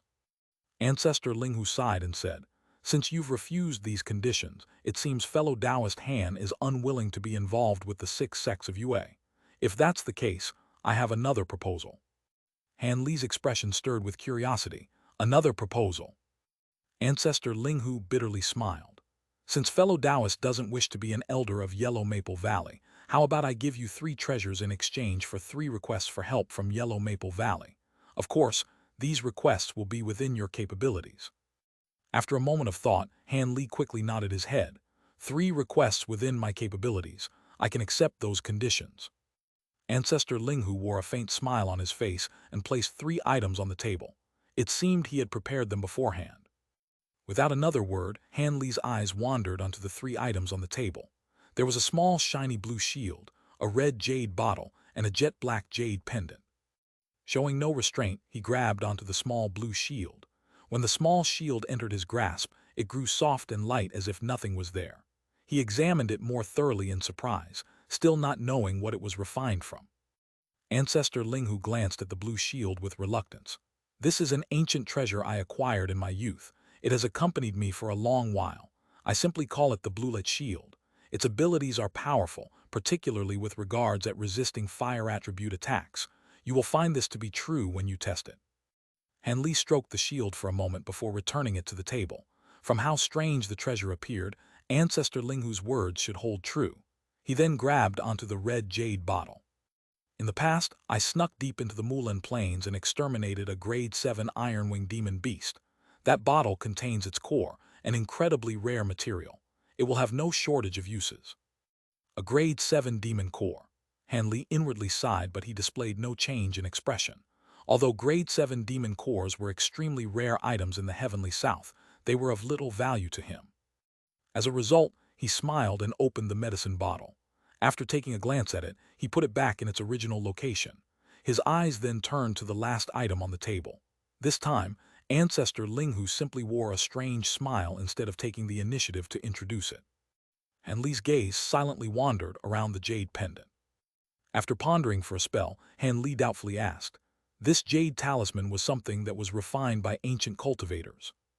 A trace of surprise appeared on Ancestor Linghu's face. He curiously asked, "Fellow Taoist Han has seen a jade talisman before. According to what I know, these talismans were unique even during times of antiquity. They should have vanished in the heavenly south, and even fewer cultivators of this land should know of them." Han Li smiled. "I merely encountered a fellow Taoist that happened to know of these things. I heard of it from them." Ancestor Linghu glanced at the black jade talisman on the table and said, "This jade talisman was something that I had risked my life to obtain. It is definitely valuable. Although I still haven't managed to grasp the proper way to use it, and can only use a fraction of its abilities, the jade talisman's abilities are shocking. I've used it several times to strike down enemies. It should be a quality item that was meticulously created by an ancient cultivator specializing in talismans." Ancestor Linghu summoned the talisman into his hand and chanted an ancient and obscure incantation with muffled voice, transforming the jade talisman into a ball of black light. A bone-chilling yin wind then blew past him, forming a demonic black-red hand above Ancestor Linghu's head. This demonic hand shined with black-red light and was over a meter wide. Not only did it occasionally flicker with yin flames, it also carried an indescribable, eerie qi that filled with entire tea house with its appearance. Han Li's heart trembled upon seeing it. After I acquired this jade talisman, I spent several hundreds of years studying it before managing to use this single divine ability. Unless this profound ghost hand is attacked by a yang-type treasure, it will be nearly invulnerable. As for any magic or ancient treasures it may hold, their abilities will immediately diminish, and they will obediently stay captured. Even top-grade treasures will have their might and spirituality reduced. As Ancestor Linghu spoke, he willed the large black hand to swell several times in size and grab a nearby table. Black yin flames silently swept past the wooden table and instantly consumed it, leaving not even ash behind. Han Li felt his breath turn cold at the sight. This hand appeared like a profound Devil Dao ability to attack with manifested spiritual sense, but since the black hand originated from the jade talisman, there was no fear of any backlash from any harm the spiritual sense may experience. As for the strange yin fire, that should be indifferent divine ability. This jade talisman is certain to possess other divine abilities. Unfortunately, I don't have much time yet, and I don't have many more opportunities to discover its secrets. On the contrary, fellow Taoist Han still has much time to unlock its secrets. However, a majority of its power has already been consumed. You had best use it cautiously." Ancestor Linghu then pointed to the black hand, and had it turned back into a ball of black light, before flying back to the table in the form of a jade talisman. Han Li's wore a smile, but he was very much interested in the jade talisman. Even if the talisman wasn't as powerful as Ancestor Linghu had described, he would be able to learn much of the ancient cultivator talisman techniques from the jade talisman itself. It would prove to be of great assistance to him. Once Ancestor Linghu finished presenting the items, he swept his sleeve across the table, and the 3 items disappeared, leaving 3 translucent white jade discs in their place. Han Li turned his eyes towards Ancestor Linghu and calmly said, "These formation discs are magic tools that I have personally refined. They are incapable of being replicated. After you die, I will not decline a request that Yellow Maple Valley makes of me." Ancestor Linghu smiled and said, "Good. With these words I will be able to continue on to other matters." Now that the matter was finished, Han Li took his leave as he had no further business there. Ancestor Linghu didn't offer much resistance and simply spoke a few polite words as he watched Han Li walk away. Once Ancestor Linghu was alone, his smile faded and he stared at the table, deep in thought. Han Li didn't immediately return to his residence once he left the tea house. Instead, he glanced at the sky and found a remote area before taking out the jade slip that the Heaven Peak Sect elder had given him. After carefully reading it with his spiritual sense, he wore a hesitant expression. Han Li fiddled with the jade slip in his hand as he pondered. Then, with a flash of azure light, the jade slip vanished and Han Li began to walk in large strides towards the location it described. After passing through a majority of soaring heaven city, Han Li arrived at a remote corner of the city where an ordinary mixed goods store was located. This store had a black wooden sign on its entrance, reading the Jade Union Pavilion in large flamboyant calligraphy. Han Li examined it before slowly walking into the building. The interior wasn't large. He only walked into a hall that was about 20 meters in length. A majority of the items being sold were common materials and talismans. To the side, there was an exquisite side door that led to the back. There was a middle-aged man in gray robes behind the sales counter near the entrance. He appeared to be looking through a small ledger. Han Li swept his spiritual sense past him and saw that his cultivation was very low, only in the realm of qi condensation. Furthermore, the shopkeeper's appearance was rather ordinary. The middle-aged shopkeeper immediately smiled and stood up upon seeing Han Li enter, and he quickly welcomed him. "Senior, what is it you wish to look at? My store is filled with all sort of goods. It will definitely be to your satisfaction." Han Li smiled and he flipped his hand, revealing the green jade slip in his grasp. After he placed it in the shopkeeper's hands, the shopkeeper had a vast change of expression and he quickly placed it away. He asked with a respectful tone, "May I ask for Senior's name?" Han Li casually answered, "Han Li." So it turned out to be Senior Han. Martial Ancestor has already mentioned Senior Han would be coming, but I hadn't expected it to be this soon. Please follow me. The middle-aged man invited Han Li to the back once he finished speaking. Han Li nodded his head and silently entered. To his surprise, it led to a warehouse with all sorts of cabinets and trunks placed all over. The walls were particularly filled to the brim. The middle-aged man stepped forward and walked in front of a wood cabinet. He gently pushed one of the corners, causing two of the adjacent cabinets to separate and reveal a stairway. The middle-aged shopkeeper led the way and explained, "Out of fear that occasional guests would sense any restriction, we had a mechanism placed from the mortal realm." Han Li didn't feel particularly surprised by this. The middle-aged man then stepped on a tile and caused a wall to open with a muffled creak, revealing an eerie passageway down. The shopkeeper stood to the side and smiled. "This junior doesn't have the qualifications to enter. Senior must go on his own." Han Li frowned and swept his spiritual sense downwards and felt faint spiritual qi fluctuations in the passageway. When he examined further, he found a layer of restrictions there, but Han Li was able to judge it with his spell formation knowledge to be a simple spirit obstruction barrier. Although Han Li could forcefully break through it, the people within it would be sure to notice it. Han Li revealed slight hesitation. Although he was sure that the Heaven Peak Sect elder wouldn't try anything foolish within soaring Heaven City, he didn't wish to enter a sealed area with someone whom he didn't know was friend or foe. As Han Li hesitated, the people from within formation seemed to guess what Han Li thinking. A moment later, the barrier was removed, allowing Han Li's spiritual sense to see within. Han Li's heart stirred at the deliberate show of trust, and he was amazed by what he discovered. "It's him, that's a surprise." Han Li muttered to himself and walked down the passage without any further hesitation. When the middle-aged man saw that Han Li descended, he sealed the passage and returned the cabinets to normal before going back to tend to the shop. The passage was very long and descended about 100 meters deep to preserve its secretive nature. Eventually, Han Li saw the light from within the darkness and knew that he had arrived at an exit. He quickened his pace and found himself in a stone room. The room was rather large, but it was completely empty apart from a few praying mats. Facing its entrance were two men that were sitting cross-legged on such a mat. They both looked at Han Li with a smile. Han Li remained silent, choosing first to find an empty prayer mat to sit on. Han Li smiled to one of the two and returned the smile. "I absolutely didn't think that fellow Taoist would find me. It is truly a surprise to find you here." This person wore a tall crown and blue robes. Marquis Nanlong Riley smiled and said, "Truly, even I found it difficult to believe that I had escaped calamity.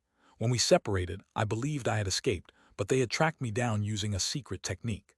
They had caught up to me at the edge of the Mulan Plains.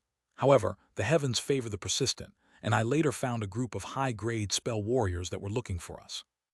In the resulting confusion, I was able to fortunately return as my pursuers were vastly slowed down by the spell warriors. After that was said, a hidden intensity appeared on his face. His face was far more pale than Han Li had remembered, and his eyes were listless. He must have suffered much damage to his vitality. Of course, the person by his side was the old white-robed Heaven Peak sect elder he had met earlier. Fellow Taoist Nanlong has earned my appreciation from being able to escape under those circumstances. But shouldn't Brother Nanlong be resting in his cave residence rather than urgently finding me? There was no hesitation either to send a disciple to bother my concubine. I am at somewhat of a loss. Han Li's smile faded away, and there was faint annoyance in his tone. Fellow Taoist misunderstands. I only did it because I had no choice. Fellow Taoist should know there are now people pursuing us. This secret plan was to escape their notice. This is fellow Taoist Jade of the Heaven Peak sect, a friend I would trust my life with. He was originally to come with us on the last treasure hunt, but it was a pity that he was occupied with sect matters at the time. Marquis Nanlong's attitude towards Han Li had entirely changed from when he first saw him. It was no much more respectful. It seemed that he was deeply moved when he saw Han Li killing another nascent soul cultivator. At that moment the white-robed old man chuckled and saluted Han Li. He spoke with a regretful tone. If my methods have offended you, I hope fellow Taoist Han won't take it to heart. It was the only way. Han Li waved his hand and said, "It's fine. Since there was a reason, I'll let it go. However, did fellow Taoist Nanlong seek me out because or something from the Jade box?" Marquis Nanlong solemnly said, "Fellow Taoist guessed right. According to my sources, the Ghost Spirit Sect paid a heavy price to bribe our previous party members. They are determined to acquire Master Kang Kun's map and method to enter Devil Fall Valley. Fellow Taoist Han just happened to acquire one of the items needed to enter Devil Fall Valley. When combined with my map, we will be able to avoid a majority of dangers in the valley, allowing use to acquire the treasure." Something soon came to Han Li's mind. An item essential to entering Devil Fall Valley. Do you mean the Black Ring? Marquis Nanlong grew excited and a bit of color returned to his complexion. The Heaven-Earth Ring is true within Han Li's possession. This is great. The Heaven-Earth Ring. Han Li frowned and felt the name to be somewhat familiar. He suddenly grew alarmed and looked towards Marquis Nanlong. He bewilderedly asked, "The Heaven-Earth Rings that wise Huang refined from meteor iron. I heard that ordinary, the ring doesn't possess great ability, but when it came across Great North Essence Light, it is able to control the Essence Light to kill others and become formless. It is considered a magic treasure of little interest." Fellow Taoist is truly knowledgeable. It is precisely that item. The Heaven-Earth Rings are divided into Yin and Yang. The Yin rings are able to protect oneself from Essence Light, while the Yang rings are able to control the Essence Light to attack. Fellow Taoist Han should be in possession of the Yin ring. Originally, Master Kang Kun drew assistance from the ring and managed to pass through the valley's Essence Light area unscathed. To my knowledge, although there are other methods to pass through the Great North Essence Light, but it would require an extensive formation placed down by many cultivators or treasures that are lost or incapable of being acquired. Fellow Taoist means. Han Li glanced at the two and began to ponder about the dangers and what there was to be gained. Marquis Nanlong blinked and calmly said, "It's very simple. Fellow Taoist Master Jade fellow Taoist Han, and I will act as one and seize the treasure inside Devil Fall Valley. Once we find the treasures, our strength will greatly increase, and there will be no need to fear from anyone." Han Li didn't immediately respond. Rather, he narrowed his eyes as he stared the two. Having heard that the Black Ring were one of the Heaven-Earth Rings from legend, he immediately recalled the other ring that he had acquired from Nangong Wan's senior martial sister. If his guess was correct, that should be the Yang ring of the Heaven-Earth Rings. He truly didn't think that the two rings would be related to each other in this way. Han Li felt that the world was truly mysterious for such a coincidence to occur and couldn't help but laugh in his mind.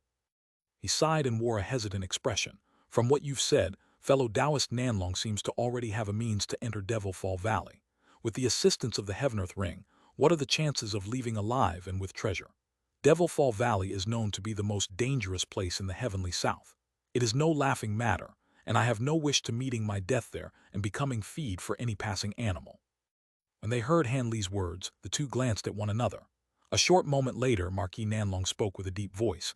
Since fellow Taoist Han asked, I don't conceal this from you.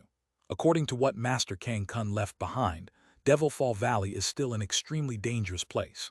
If one is not careful, they will be absorbed into a shifting spatial tier or find themselves in a remnant of an ancient restriction.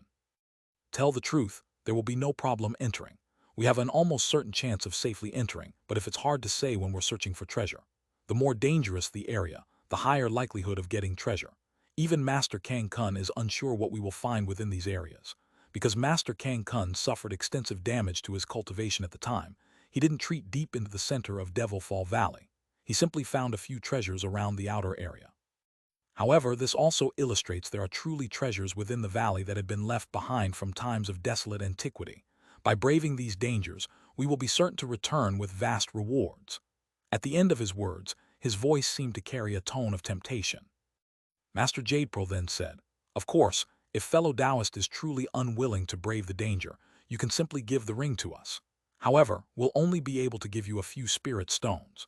But I must say that the medicine pills of ancient cultivators are many and their effects are beyond imagination. If you acquire them, it will only be a matter of time before you break through mid and late nascent soul stage. Perhaps you may even be able to find some lost secrets that have to do with deity transformation stage cultivators. After all, we have no idea what truly happens after they enter deity transformation stage as to whether they truly ascend to the spirit realm or whether they undergo some other transformation. Could it be that fellow Taoist doesn't wish to find the truth? Han Li's eyes glinted and he muttered to himself for a moment before saying, If I am not mistaken, you too wish for me to enter Devil Fall Valley for some reason. After all, you have plenty of nascent soul allies and have no need for me. Once that was said, their faces immediately froze before revealing a trace of embarrassment. Marquis Nangong pursed his lips in a wry smile and chuckled. With a helpless tone, he said, To tell the truth, I would have mentioned this even if fellow Taoist Han hadn't raised the point. Not only are there spatial tiers and remnant restrictions, there are also a few ancient beasts that had remained since ancient times. Among them is the ancient flame toad that have gone long extinct. Although this flame toad still hasn't become intelligent, it has lived for countless years and has grown incredibly powerful with scales of otherworldly demon fire. According to what was left behind by Master Kang Kun, its demon flames are several times more intense than our own nascent flames. With the blue ice flames that you use to instantly freeze a nascent soul cultivator, you should be able to restrain the flame toad. Han Li blinted with surprise before revealing an odd expression. Are you saying that the flame toad is blocking your route into the valley? Master Jade calmly answered, Not at all. Rather, the beast has something to do with an ancient cultivator's remain. While there are no restrictions or spatial tiers nearby the body, the ancient flame toad happened to place its nest nearby. Master Kang Kun planned on acquiring the remains, but he quickly retreated after battling with the flame toad. However, he still suffered from its flame venom afterwards and nearly died as a result. Han Li chuckled and said, I understand now. You two fellow Taoists wish for me to deal with the ancient flame toad and allow you to seize the treasure. Marquis Nanlong excitedly added, Dealing with the flame toad will be far more preferable than dealing with the ancient restrictions and the spatial terras. So long as we use an appropriate strategy, we should have no problems dealing with it given your ice flames. Not to mention that we don't even need fellow Taoists to exterminate the beast, only to capture its attention while we acquire the treasure. Once we have the ancient cultivator's storage pouch, we can simply disengage. After a moment of thought, Han Li indifferently said, According to what you've said, it'll be safer to deal with the ancient flame toad once we've entered rather than risk other areas of Devil Fall Valley. Marquis Nanlong nodded his head. If luck would have it, the treasures in the ancient cultivator's storage pouch will be worth the danger. Han Li smirked and formed a mysterious smile. Even if that's the case, you should be able to draw from the power of the Heaven-defying sect and act together. That should be much better than just us three acting alone. I don't believe the Heaven-defying sect can't find other cultivators that have ice attribute techniques. Marquis Nanlong sighed and said, It seems fellow Taoist Han still doesn't know the fearsomeness of the Great North Essence Light. Even with the Heaven-Earth Ring, we'll only be able to use its power to shelter 3 at most. It doesn't have the strength for a 4th. As for the Heaven-defying sect, I'm sure fellow Taoists should know how difficult it will be for me to trust others after what had happened with the Ghost Spirit sect. At that moment, Marquis Nanlong's listless eyes suddenly revealed a cold glint. When Han Li heard this, he simply smiled without revealing the slightest surprise. It seems Brother Nanlong trusts me quite deeply. I am truly honored. Master Jade took quick breath and stared at Han Li, asking, "Fellow Taoist Han, we've already handled our other affairs. Will you tell us your answer?" Han Li skirted the question and asked, "Could it be that you plan on going to Devil Fall Valley soon?" Marquis Nanlong quickly answered, "No. Although the majority of spatial tiers constantly change, every 50 years there comes a year where the spatial terras are comparatively calm. I particularly looked into it before we entered the Mulan Plains. This calm period will become in about 4 years. During this time, we will have to make a few preparations." Han Li stroked his chin before eventually coming to a decision. "Since it is still a while away, I will have to deliberate carefully. How about I give you a reply a year before the period of calm for Devil Fall Valley? Even if I can't enter Devil Fall Valley, I'll still be able to give you the Heaven-Earth Ring to you." The two weren't very satisfied with his answer, but Han Li wasn't about to rashly agree to head into such a dangerous area. After all, he was different from the two. He could tell from a glance that Marquis Nanlong and Master Jade were far older than he was, and were even nearing the end of their lifespans. They were willing to brave the danger as this was likely their last opportunity. On the other hand, Han Li was still young and was hesitant to face such dangers. After all, changes occur quickly in the world. He would still be able to come to a decision after seeing how things have changed. Fortunately, Han Li had already agreed that he would give the Heaven-Earth Ring to them, and the two hadn't further pressed the issue. After chatting a bit more on matters related to Devil Fall Valley, Han Li tactfully took his leave. Before he left, Master Jade gave Han Li a medallion. He said that so long as Han Li showed the medallion to any Heaven Peak disciple, he would be able to contact Master Jade through his disciple. Han Li took the item without any reservations and left the stone room. Once he reached back to the store on the ground level, he made way to the street under the shopkeeper's respectful farewell. Han Li was certain that not long after he left, the two would change locations, particularly due to Marquis Nanlong's heavy wounds. He would surely be anxious to find a safe area to recover. However, it would be incredibly difficult for Marquis Nanlong to completely recover after a sparse few years. It was quite possible that his injuries could cause his cultivation to fall an entire level.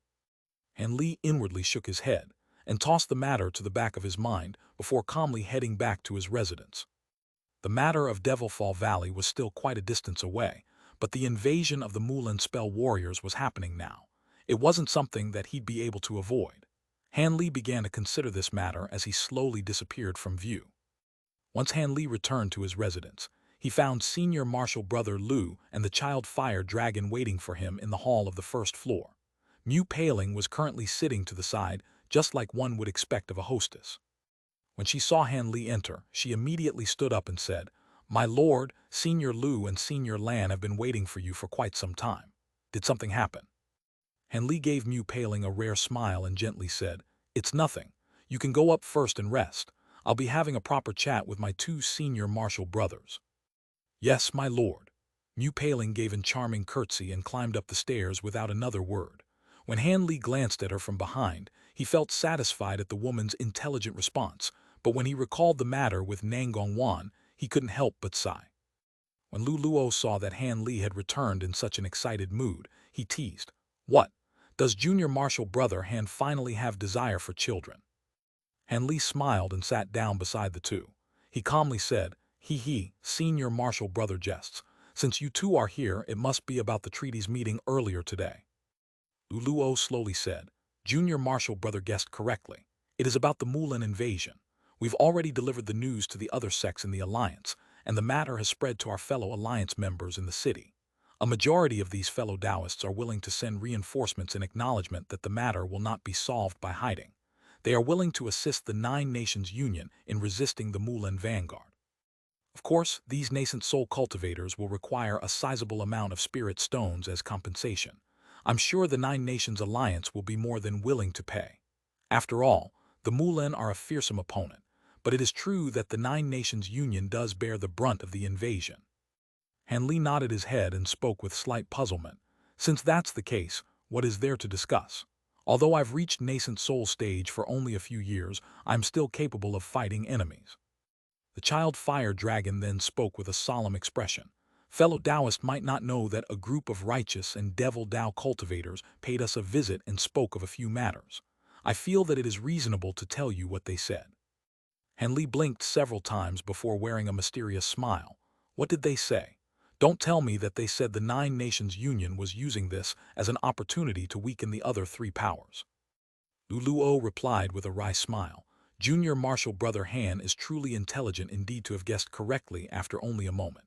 However, the Nine Nations Union would find it difficult to deal with all three superpowers at once.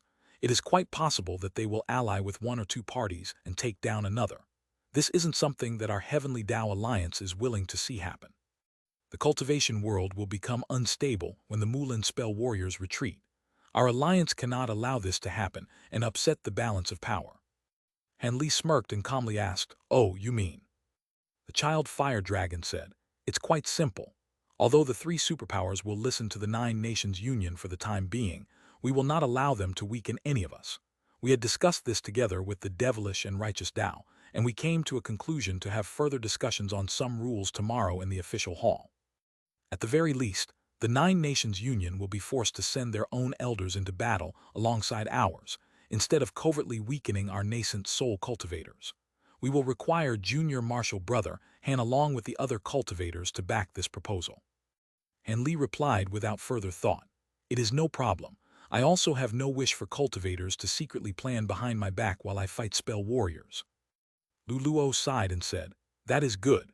In addition to Junior Marshal Brother Han, we will contact other fellow Taoists and ensure that the Enlightened Leaf Sect and the Flowing Mind Sect will not be able to do this. I hope this war will end as soon as possible, else the losses in the Heavenly South will be untold." The child fire dragon wore a cold smile and ominously said, "Hee hee. With our cultivation, so long as we are careful, we will be able to preserve our lives in the war.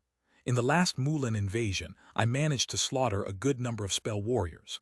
This time, I will want to also slay a good number." Han Li glanced at the child fire dragon with astonishment. This cultivator had the appearance of a boy, but his cultivation was at early nascent soul stage. The baleful chi his body emitted was also far more heavy than his peers. It appeared many lives had been slayed by his hand.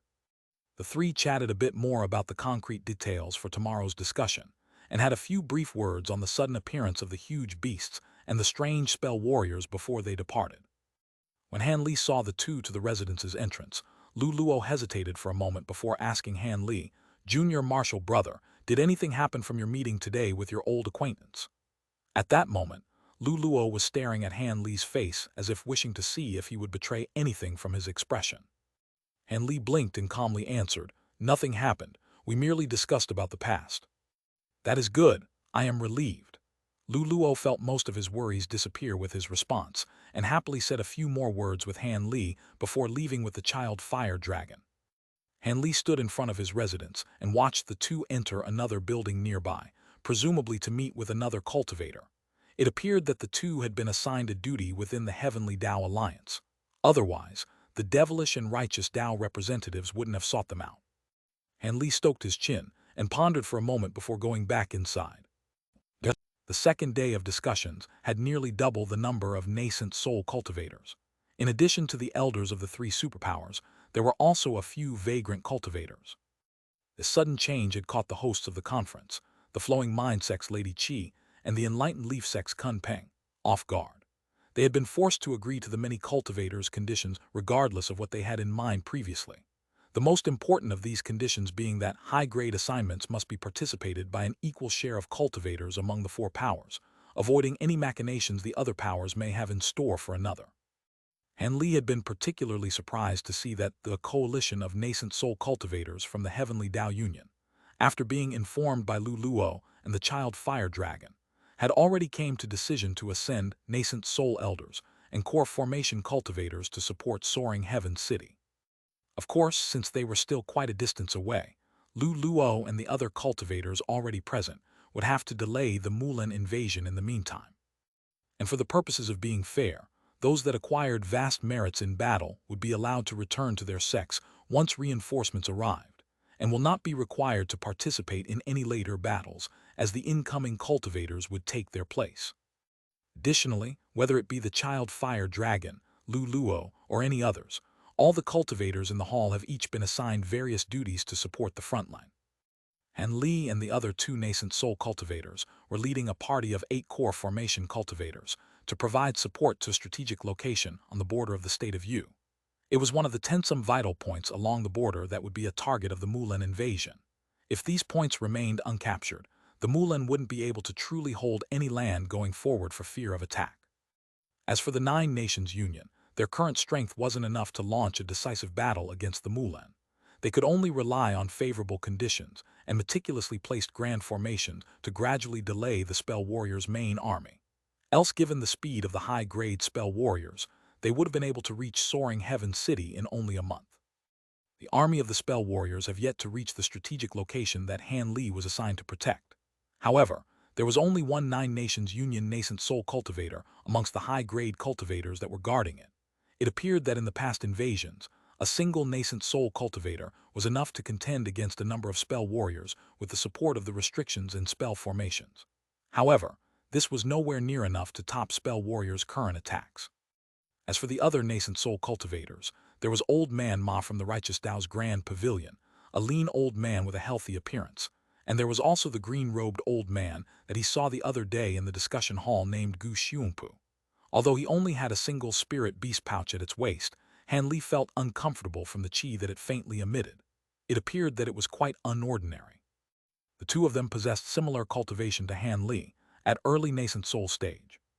Because it was likely that the main army of the spell warriors would soon attack this location, the three nascent soul cultivators quickly decided to leave behind their core formation cultivators and hurried to reach the spell formation first, and have their core formation juniors lag behind. On the way, Old Man Ma had proven quite entertaining and spoke of humorous matters, as if they were on a scenic journey rather than on their way to fight spell warriors. As for the controlling spirit sect's Gu Xiongpu, he kept silent for most of the journey and wore a sullen expression. It was unknown what he was thinking. As for Han Li, he wore a smile on his face and spoke with Old Man Ma, giving the two a refined impression. The two both knew that Han Li was a newly ascended nascent soul cultivator, and they didn't hold Han Li's strength in much esteem. Nearly half a month later, in the Yellow Dragon Mountains of the state of Yuzli Prefecture, there was a large, bald, middle-aged man that stood inside a jade hall on top of the Yellow Dragon Mountains. He continuously walked in a circle with an apprehensive expression. A short moment later, the large man sat down on a straw chair and took a sip of tea from the cup on the table, calming his roiling heart for a time. But then, a red streak of light suddenly flew inside and began to circle around the hall. The large man's expression changed upon seeing this, and he beckoned to the red light, having it fall into his hand.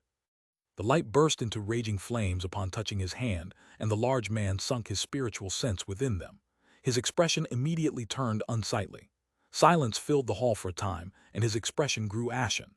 Then, he silently took out a small azure bell from his storage pouch and struck it with his finger.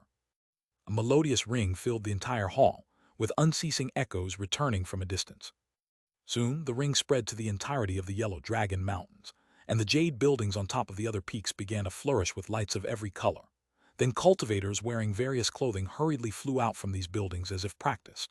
Not long after, a dense green mist began to spread throughout the entire Yellow Dragon Mountain, turning an area of tens of kilometers into a sea of strange dark green mist. Soon after, 4 cultivators appeared before the large, bald man from within the hall, 3 men and 1 woman, all possessing core formation cultivation. There were 2 men that appeared 30 years of age, appearing similar enough to be siblings. The other man was wearing Taoist robes, wielded a horsetail whisk, and despite his gallant appearance he was middle-aged. As for the sole female cultivator, her figure was dainty and her face was exceptionally beautiful. The 4 were each standing next to one another in the hall with grave expressions.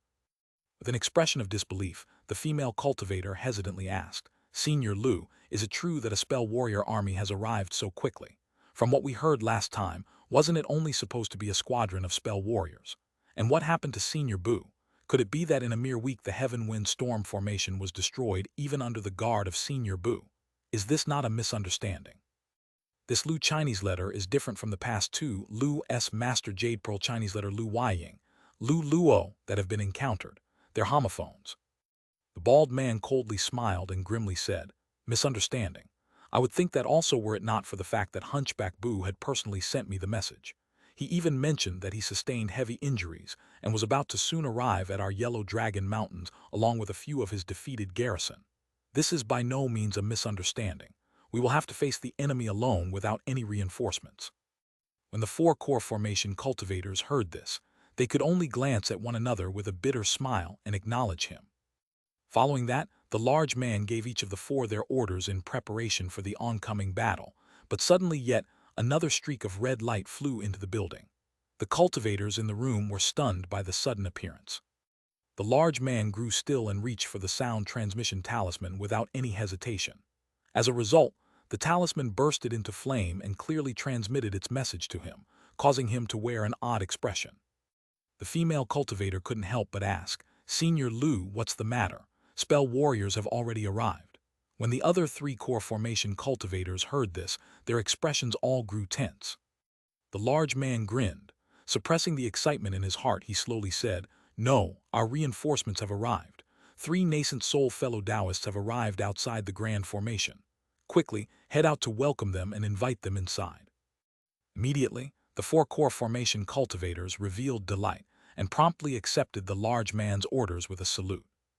3 silhouettes were floating outside above the green mist and were examining the restrictions of the Grand Formation down below. The 3, of course, were Han Li and the other 2 nascent soul cultivator that had hurried on their way. Because the 3 would soon be relying on the Grand Formation to resist a siege from the Mulan armies, they each examined the sea of mist surrounding the mountains as they waited for the cultivators inside to respond, wishing to see the mysteries that it hid. Let alone whatever the true power of the spell formation may be, the green sea it produced seemed nearly limitless at a glance and emitted an unordinary pressure. With his hands behind his back, a blue light suddenly appeared in Han Li's eyes as he glanced at the formation, resulting in a pensive expression on his face. Not long after, a series of white flashes appeared from the green mist, and the mist rolled away to create a passage through. Old Man Ma and Gu Xiumpu seemed to pay this change no notice. One of them was looking at the sky in silence, while the other was staring at another portion of the green mist as if he found something odd about it. Han Li was the only one that calmly glanced at the passageway with a faint smile on his face.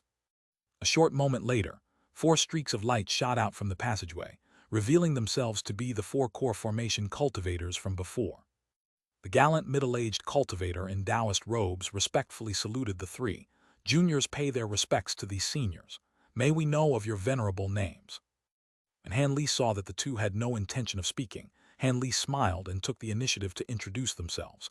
"I'm the Drifting Cloud Sect Elder Han Li. These 2 are fellow Taoist Ma of the Grand Pavilion and fellow Taoist Gu of the Controlling Spirit Sect. There are still another 8 core formation cultivators on their way. Us 3 left them behind in fear that we would be too late, and since the Grand Formation is currently activated, the Mulan must soon be arriving." The gallant middle-aged cultivator then gave an introduction to the 3 cultivators standing behind them, so it turned out to be Senior Han. "I am the Clear Void Sect's Xianxia. These 2 are Yellow Maple Valley's Murong brothers, and this is the Saber Transformation Doc's Lady Li." The Murong brothers. Han Li's gaze flickered across the brothers, and he wore a mysterious smile on his face. "Is fellow Taoist Nai still doing well?" The Murong brothers revealed delight upon hearing this. "Senior recognizes Senior Martial Sister Nai. We haven't seen her for several years because we've been stationed at this Grand Formation." Han Li glanced at the 2 brothers and pursed his lips into a beaming smile. "Of course I do. I saw your Senior Martial Sister not too long ago, but it seems you 2 don't recognize me. This comes as no surprise as I was but a passing face to you 2. The 2 were greatly alarmed upon hearing Han Li and immediately stiffened. This senior seemed to be an old acquaintance, but why was it they had no impression of him? They took another careful look of Han Li before eventually finding him to feel somewhat familiar. The 2 then bewilderedly glanced at each other. "He, since you fellow Taoists don't recognize me, I'll leave the matter for later." Han Li then glanced at Old Man Ma and Gu Xiumpu from aside and indifferently said, "Can we now go inside?"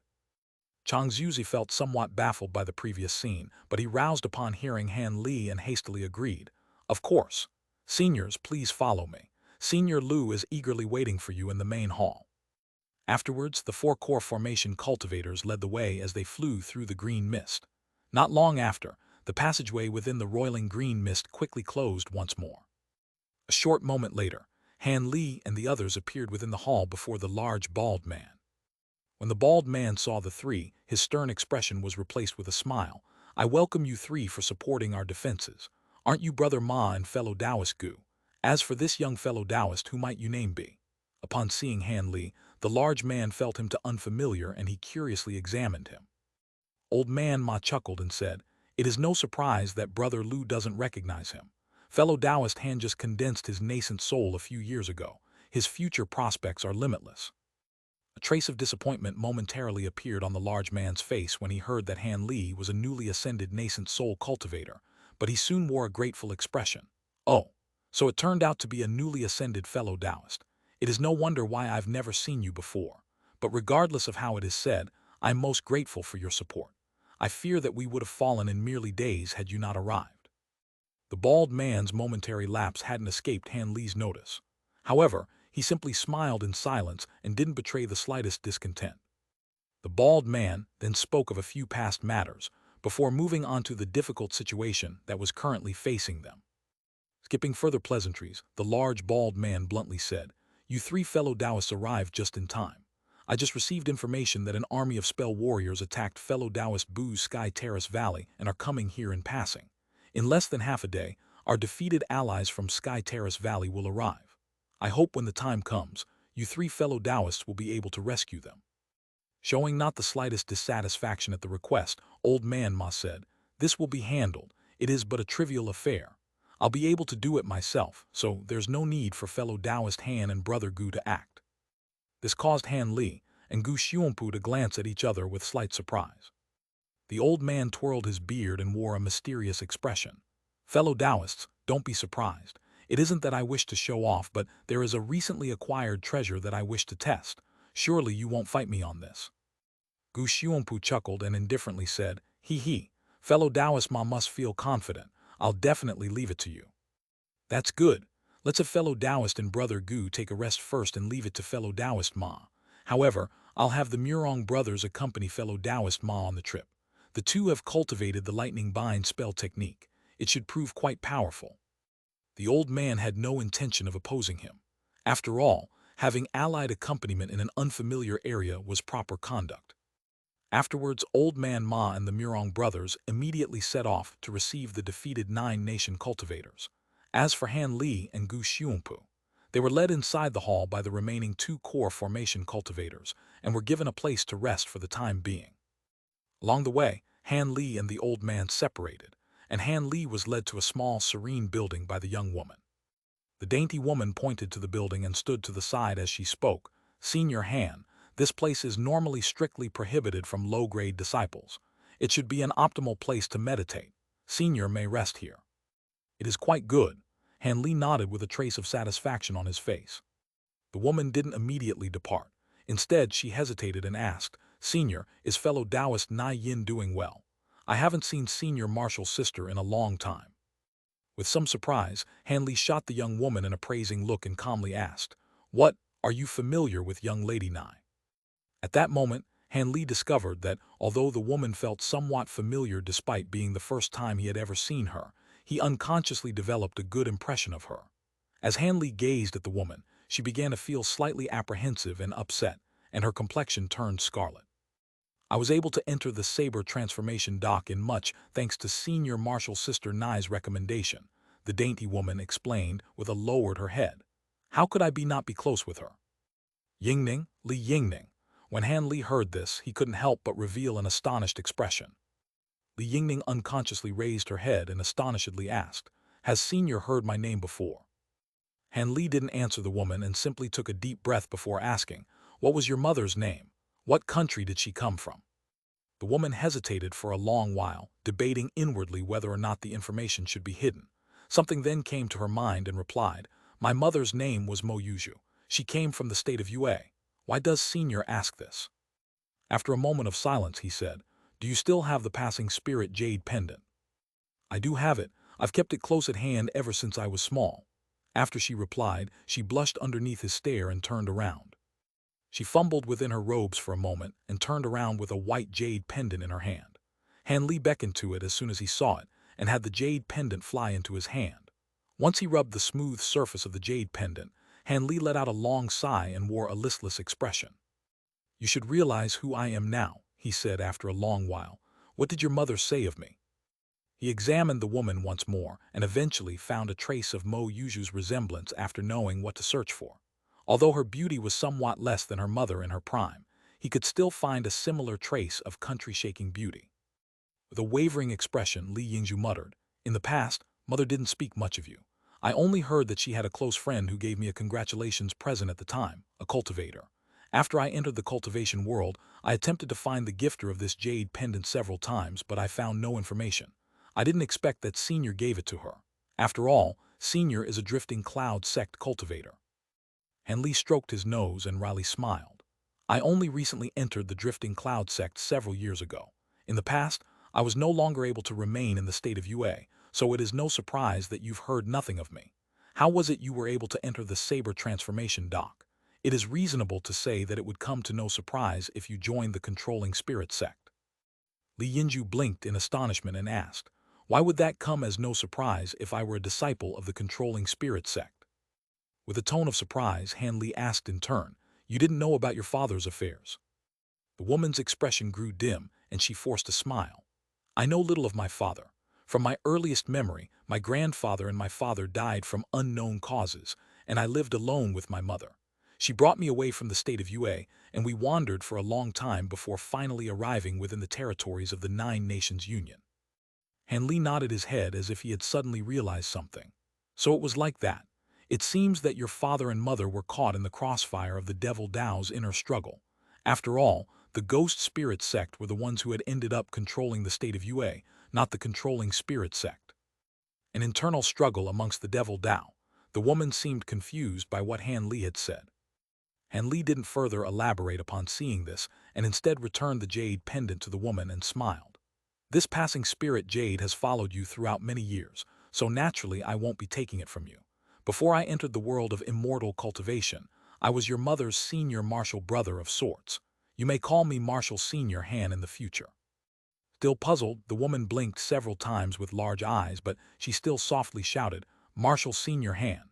Although she felt slightly embarrassed, she was more than willing to accept having another nascent soul senior. She was even secretly delighted over it. Han Li wore a friendly smile on his face, and he summoned 2 jade bottles with a flip of his hand. "Since you've called me Marshal Senior, I can't ignore it. Here are 2 medicine bottles. They are quite useful for breaking through bottlenecks at core formation stage." In his point of view, if he could assist the descendant of an old friend, he wasn't going to be petty about it. "Many thanks, Marshal Senior." The woman accepted the medicine pill and revealed an expression of pleasant surprise. Her voice sounded both crisp and sincere. "What sort of magic treasure do you use?" Han Li asked after a moment of thought. "Could it be the flying saber that you were flying on?" Li Yingning paused for a moment and replied with a puzzled tone, "That's right, it's that magic treasure. The flying saber was refined from intense flame iron and profound blossom crystal. Its power is quite good." Han Li shook his head and said, "Were this ordinary times, the flying saber would be sufficient. But now that you must contend against spell warriors, I fear it would be quite dangerous to rely on that magic treasure alone." Li Yingning helplessly said, "However, if Marshal Senior were to give me another magic treasure now, I wouldn't have the time to refine it." When Han Li heard this, he muttered to himself with a pensive expression. A short moment later, he slapped the spirit beast pouch at his waist, and a large swarm of black-tainted gold-devouring beetles flocked around him, forming a 3-meter-wide insect cloud above him. A bright glint flickered in Han Li's eyes, and he pointed to the insect swarm. A small portion of the insect swarm separated off and were struck by an azure spell seal. The cloud of gold-devouring beetles then gathered together in a flash of azure light and instantly transformed in a sparkling, fist-sized ball of black, silver, and gold. Once the ball slowly fell into Han Li's hand, Han Li tossed the ball to the woman and he solemnly said, "Place this item well. I meticulously transformed these insects. When you encounter an enemy that is difficult to deal with, throw the ball. It will save your life." Li Yingzhu was stunned by the sight and was awakened by Han Li's words. She immediately accepted the ball and uttered her thanks. "Many thanks for Marshal Senior Han's deep kindness." The last doubts regarding Han Li in this woman's heart had finally disappeared. At this moment, she completely trusted Han Li. Why else would he give her such valuable gifts without having a previous relation? "All right, you may leave now. I wish to rest." After that was said, Han Li took back the remaining insect cloud and waved his hand. The hurried rush to this strategic location had drained much of his magic power, and he needed to restore it. Using a faintly intimate tone, Li Yingning said, "Marshal Senior Han, have a proper rest. If the spell warrior army arrives, I will come and inform you." Han Li sat cross-legged in the meditation room on the building's second floor. His eyes were tightly shut, and azure light flowed from his body. With hands forming a strange incantation gesture, an egg-sized ball of purple flame floated from his palm, gently wavering without end. This devil flame was something that Han Li created from the celestial ice flames and the six-winged frost centipede's glacial chi. This flame's power was an entire stage higher than that of the celestial ice flames, causing it to become Han Li's greatest killing move at the moment. This purple devil flame was something that Han Li gradually created after he refined a sliver of the celestial ice flames, and in order to differentiate it from the sacred Usra flames, he named it the purple apex flames. He was convinced that if this flame caught onto the body of even a late nascent soul cultivator, they definitely wouldn't be able to resist it. As for whether or not it could actually kill them, there was no way of guessing. However, it was pity that, although the flame's true might was inconceivable, it was limited on the quantity of celestial ice flames he could refine. If he somewhat managed to gather together several times his current amount, he may find himself capable of openly contending against late nascent soul cultivators. Han Li heard Silvermoon click her tongue in astonishment from the back of his mind. "Congratulations, Master. I seem to have underestimated the purple apex flames. They appear quite a bit more powerful, and there will be even greater potential in the future." He silently smiled in response and simply took a breath, turning the purple apex flames into a strand of flame and breathing it inside him. He then released the incantation gesture he was holding and ceased his casting. Han Li opened his eyes and slowly said, "Although the purple apex flames were potent, the quantity is just far too little to be reliably used. What I am hoping for the most is that I will be able to open the Heaven Void Cauldron. If what you said about it being a divine spirit treasure was true, I'll be able to sweep across the entire heavenly south with it in hand and reach a realm of power where I will have no worries." Silvermoon sweetly chuckled and confidently said, "Please don't worry, Master. The Heaven Void Cauldron is as powerful or even greater than what I've said." Han Li nodded his head and thought to say something else when a streak of white light suddenly flew inside his room. Yingning's clear voice suddenly echoed through the air. "Marshal Senior Han, quickly hurry to the main hall. Senior Ma has returned and the Mulan are about to arrive." Once that was said, the streak of white light flew back outside. With a sullen expression on his face, a cold glint shined through his eyes as he flew out. When Han Li arrived inside the main hall, Gu Xiongpu, Old Man Ma, and the large bald man were already present, along with a hunchbacked embroidered-robed cultivator with a pale complexion. He was currently walking with the others. As for the core formation cultivators, there were two unfamiliar additions to the four from before. They were currently standing by at the side with solemn expressions. But when Yingning saw Han Li enter, she sweetly smiled at him. The large bald man forced a smile and spoke with feigned ease. "Fellow Taoist Han has arrived. Let me give introductions. This is fellow Taoist Bu Yun, the one who was in charge of Sky Terrace Valley. Fellow Taoist Bu, this is fellow Taoist Han of the Drifting Cloud Sect." When Han Li saw this, his mood sank. It seemed the situation was worse than he had imagined. Wearing a kind expression, Han Li politely said, "I have long heard of fellow Taoist Bu's grand reputation from Brother Lu. I admire you for being able to safely escape." Already informed of Han Li by the others, the cultivator surnamed Bu didn't reveal any surprise by his appearance. Rather, Bu Yun bitterly smiled and said, "I've made a sorry display of myself and have earned fellow Taoist Han's mockery. It was only thanks to fellow Taoist Ma's assistance that I was able to escape danger." He then turned towards Old Man Ma with a grateful expression. The old man chuckled. It was nothing but a slight effort. However, those pursuers took the initiative to retreat before I even had the chance to test my ancient treasure. It was quite disappointing. With trepidation on his face, Bu Yun said, "Fellow Taoist's ancient treasure possesses truly astonishing might. The pursuing spell warriors naturally didn't wish to encounter you as they felt uncertain of their victory. But it must be said that the current Mulan invasion is far different from the ones in the past. Not only do the spell warriors have far better training, they are supported by ancient, ferocious beasts. These beasts are incredibly huge, with dense rough flesh clad in battle armor. There are also many strange restrictions that are placed on their bodies. When these creatures charge into any grand formations, the grand formation's destruction will only be a matter of time." A strange expression appeared on Han Li's face. "Don't tell me that several nascent soul cultivators wouldn't be able to slay this beast together." Although he already knew the spell warrior armies brought along huge beasts, he had no idea they would be as unfathomably formidable as this. After a moment of thought, Bu Yun's expression relaxed. With the full might of a strike from my magic treasure, I was able to wound a beast. However, I was jointly attacked by two high-grade spell warriors, and was too occupied to slay the beast before it destroyed the grand formation. Fellow Taoist Lu should be able to easily hold this formation with reinforcements from fellow Taoist Ma and the others. It shouldn't fall as easily as Sky Terrace Valley. Gu Xianpu gloomily said, "Fellow Taoist Bu, how many sage-level spell warriors are there in this army? If there are few, our force of 5 nascent soul warriors should be able to catch them unprepared.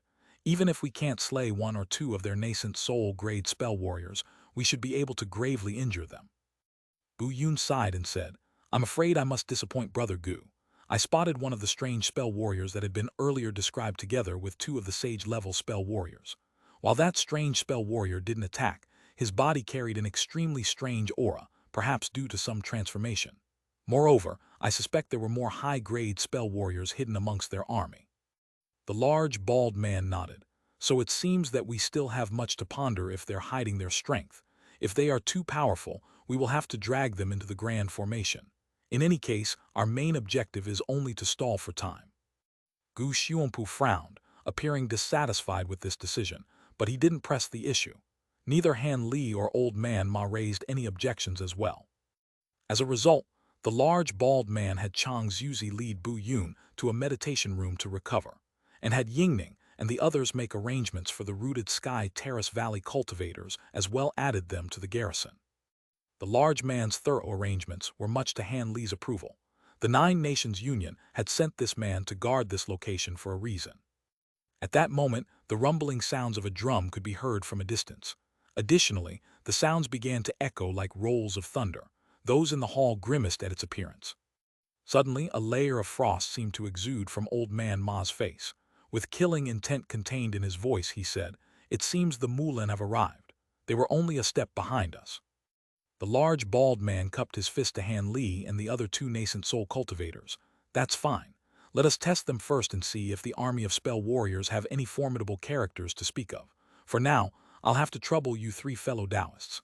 He then turned his head to the 2 core formation cultivators that had arrived with Bu Yun. "You 2, come and follow us out. As you've already fought them before, you should know of a few sinister tricks up their sleeve, and be able to give us a warning." One of the core formation cultivators had thick eyebrows and tan skin. The other had a gloomy, horse-shaped face. When they heard the large, bald man, they both glanced at each other before promptly saluting him and acknowledging his orders. Han Li then turned his head in the direction of the beating drums and expressionlessly gazed into the distance. To the south of the Yellow Dragon Mountains, a large number of Mulan spell warriors made their approach. They densely filled the horizon with dots in an orderly arrangement as they flew above the green mist down below them. At the very front of the spell warrior army, there were over a dozen people standing side to side, with various spirit lights and treasure auras flickering from their bodies. They were the high-grade spell warriors of the Mulan army.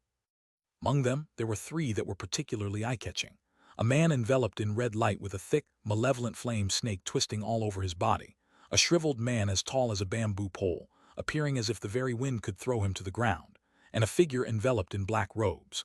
This black-robed figure had covered their face, but a black demonic chi exuded from their body along with the faint sounds of ghostly wails. This was enough to inspire fear from those around them. Despite this, there were 2 others that were escorting the black-robed figure. However, the black-robed spell warrior flew alone at the very front of the army as if he didn't belong to it. The other spell warriors turned their eyes away from the black-robed figure as if possessing both fear and awe of him. However, if one were to closely examine them, they could also see a trace of hatred as well. The 2 high-grade spell warriors at the black figure's side whispered something, as if discussing how to destroy the grand formation ahead of them. Once the 2 finished their discussion, the oddly tall, shriveled cultivator blurred out of sight and reappeared at the side of the black-robed figure while wrapped in azure light. "Sir Heavenweep, shall we start? The grand formation here should prove to be more powerful than the last. I've also heard that there should be a few nascent soul cultivators there. I fear that it will take quite some time." "There is no need for us to attack first." The black-robed spell warrior shook his head. "They have already decided to emerge. Let's first see how powerful these cultivators are before we decide what to do. He spoke hoarsely and unclear, almost as if he didn't have a tongue, much to the unease of those who heard him. When the lanky spell warrior heard this, he blinked in surprise and glanced down towards the green mist. As expected, a previously still area of the green mist suddenly began to roil and split into two with flickers of light that could be seen from within. Soon after, 7 streaks of light shot out from within. They circled once around in the sky before revealing themselves. They were the party of 5 nascent soul stage and 2 core formation stage cultivators. Under the bald man's command, there would be no low-grade cultivators following them, with the exception of the core formation cultivators from Sky Terrace Valley and Changzhuzi. Han Li stopped in the air and glanced across the army of spell warriors.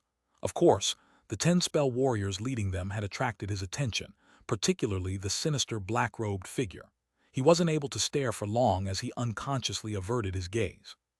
When he saw this black-robed figure, he was immediately reminded of the bone sage, Xiao Cha.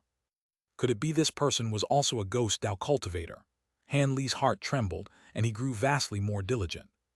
Before the bone sage seized Crooked Soul's body, his material form was dense with yin and ghostly qi. However, there was something slightly different with the black-robed figure's aura that Han Li couldn't describe for the time being. As Han Li and company arrived, the spell warriors above began to stir. The spell warrior with the python wrapped around him suddenly transformed into a huge ball of light as it shot down towards the cultivators. When Han Li and company saw this, they coldly watched in silence, revealing not a single trace of panic. So long as that spell warrior wasn't seeking his own death, he wouldn't dare to take the initiative to attack alone.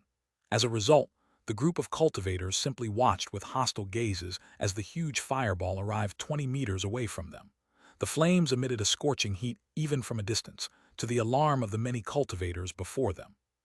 A silhouette leaked through the flames, followed by a thunderous voice that shook the very air nearby. "I am the Fire Right Tribe's great sage Ku Yao. Since you've arrived, you must be planning to first test our skills. How do you intend to have a competition, one-on-one, or a melee?" The bald man glared at the fireball and icily replied, "One-on-one. May the heavens decide who survives." Ku Yao wildly laughed from within the fireball. "Good, that's just what I wanted. I will be the first of your opponents. Prepare someone to come forward." The cultivators were furious by this, but Old Man Ma was particularly sullen. With an expression filled with killing intent, his body transformed into a streak of white light and he flew forward. The bald man hesitated for a moment, but he didn't stop the old man and silently allowed him to be the first to battle. From his point of view, he had no idea who amongst them possessed the greatest strength. Of course, he hadn't considered Han Li, who had just recently entered nascent soul stage. When Ku Yao saw the streak of white light fly forward, he silently flew back and Old Man Ma followed, until they were at the center between the spell warrior army and the green mist. In this manner, both of them would be able to act without any need to hold back or fear of a sudden ambush from either side. The bald man turned to look at the horse-faced cultivator and solemnly asked, "What are the abilities of this Mulan sage? Does he have any particular techniques?" A trace of resentment appeared on his face as he answered, "His fire attribute techniques are incredibly powerful. The flame python on his body is particularly nimble as well. It is difficult to defend against." A fellow core formation guard of Sky Terrace Valley had been turned to ashes by that python after being caught. Oh, it was like that. The bald man then turned to the side and doubtfully said, "Brother Gu, if I remember correctly, the Grand Pavilion's Grand Righteousness Arts is impervious to heat and flame, not to mention ghosts and wickedness. He should have an advantage against this spell warrior." With a hesitant expression in his eyes, Gu Xiumpu slowly said, "It's hard to say. If they're common fire attribute techniques, the Grand Righteousness Arts would be able to deal with them without a problem. But if it's against a spell warrior's techniques that display the 3 essences of worldly spirit flames, I fear it would be beyond the scope of the Grand Righteousness Arts. Regardless, fellow Taoist Ma is still the most suitable among us to fight this person. Even if his Grand Righteous Arts are unable to suppress the flames, they should be able to withstand the devilish influence of the flames. There won't be any worry of inner demon backlash." When the bald man heard this, he felt his thoughts were certain, and he relaxed for a moment before breathing out a long sigh. Han Li glanced at the fire python that laid within the huge fireball, and he felt his heart stir. With blue light flickering from his eyes, an odd expression was momentarily betrayed from his face. At that moment, Old Man Ma held his hands together in an incantation gesture, and a layer of soft white light began to glow from his body. At that same moment, he opened his mouth and spat out a silver speck of light the size of a walnut. In a large gust of wind, the silver light transformed into a ruler. It trembled for a moment before flickering with 1,000 silver lights and releasing a cry similar to the holiest phoenix of the highest heavens. Rather than act, Ku Yao remained still and indifferently glanced at the old man with folded arms with a sneer on his face. This display had inspired fury in Old Man Ma, and he coldly snorted before deciding to take the initiative to attack. At that moment, he suddenly heard a faint voice transmission in his ear, so faint it was nearly inaudible but clear nonetheless. Old Man Ma was alarmed by what he heard, and he bewilderedly glanced around before his gaze fell onto Han Li. Han Li gently smiled at the old man in response. With both amazement and doubt in mind, he turned his gaze back to Ku Yao and his expression sank. Old Man Ma's gaze flickered several times and he sullenly said, "That fire python of yours isn't an ordinary spirit beast." Ku Yao paused for a moment before sneering, "Oh, so you have some judgment after all. My fire python is formed from a worldly fire spirit. It isn't comparable to a spirit beast in the slightest." His body trembled for a moment, and the fire python on his body brightly shined with red light before taking to the skies. A horn suddenly emerged from the python's head, and fierce claws grew from its body, revealing its form to be a fire flood dragon with sparkling red scales. It roiled in a fierce display as it flew above Ku Yao's head. Transformed fire spirit, the bald man couldn't help but shout from his alarm. As for Gu Xiumpu, his expression grew unsightly. Old Man Ma felt his heart drop. His opponent's flame techniques had reached a stage where he could refine and transform fire spirits. This wasn't something an ordinary nascent soul stage spell warrior was capable of. There was going to be a fierce battle ahead of him. With that thought, Old Man Ma erased his original plan of only using 70% of his strength to fight the enemy. He took a deep breath and widely swept his sleeve, summoning an item that was wrapped in a rainbow glow. It circled once around his head and stopped a meter above it. At that moment, the cultivators below and the spell warriors in the distance both watched with curiosity. A treasure that was able to flicker with rainbow light was likely something of exceptional quality. Han Li also glanced at this item. The item was round and slim, a meter-long faintly yellow scroll. The scroll faced Ku Yao and slowly unrolled itself as Old Man Ma began to gravely chant an incantation. As a result, the scroll revealed a drawing of an ordinary 8-trigram diagram. Old Man Ma then struck the scroll with a seemingly basic spell seal and had the scroll shine brightly, suddenly releasing astonishing fluctuations from the diagram. When Ku Yao saw these fluctuations, he knew things were far from good and immediately pointed at the old man. The fire flood dragon floating above his head suddenly opened its mouth and spouted an unending stream of scarlet flames, instantly engulfing Old Man Ma and the 8-trigram diagram in a sea of flames. The bald man and the others wore an anxious expression when they saw the Old Man Ma envelop the flames. However, they all secretly knew that Old Man Ma had taken out the scroll for a reason. Sure enough, Old Man Ma was standing safely within the sea of flames. His hands were formed in an incantation gesture, and the scroll was rolled out in front of him. Then, in pulsing white light and roaring gales, a pillar of white wind emerged from the scroll, surging around an area over 30 meters around him. The sea of flames surrounding him had been mostly swept away with ease. Then, with a furious howl from Old Man Ma, a streak of silver light shot out from the pillar of wind, directly striking at Ku Yao without any concern for the flood dragon floating above him. It seemed that Old Man Ma clearly understood that so long as he could injure Ku Yao, the spirit-connected fire flood dragon would greatly decrease in might. Curling the corner of his mouth, Ku Yao waved his arm, releasing a translucent flying saber that shined with brilliant, scarlet light from his palm. The saber instantly moved to block the silver streak and collided with it in midair, resulting in an equal clash as red and silver light intertwined. When Ku Yao saw this, a cold glint appeared in his eye. With a flip of his hands, he summoned 2 red inch-large flags into his grasp before tossing them into the air. In a burst of wind, they instantly grew to 3 meters tall.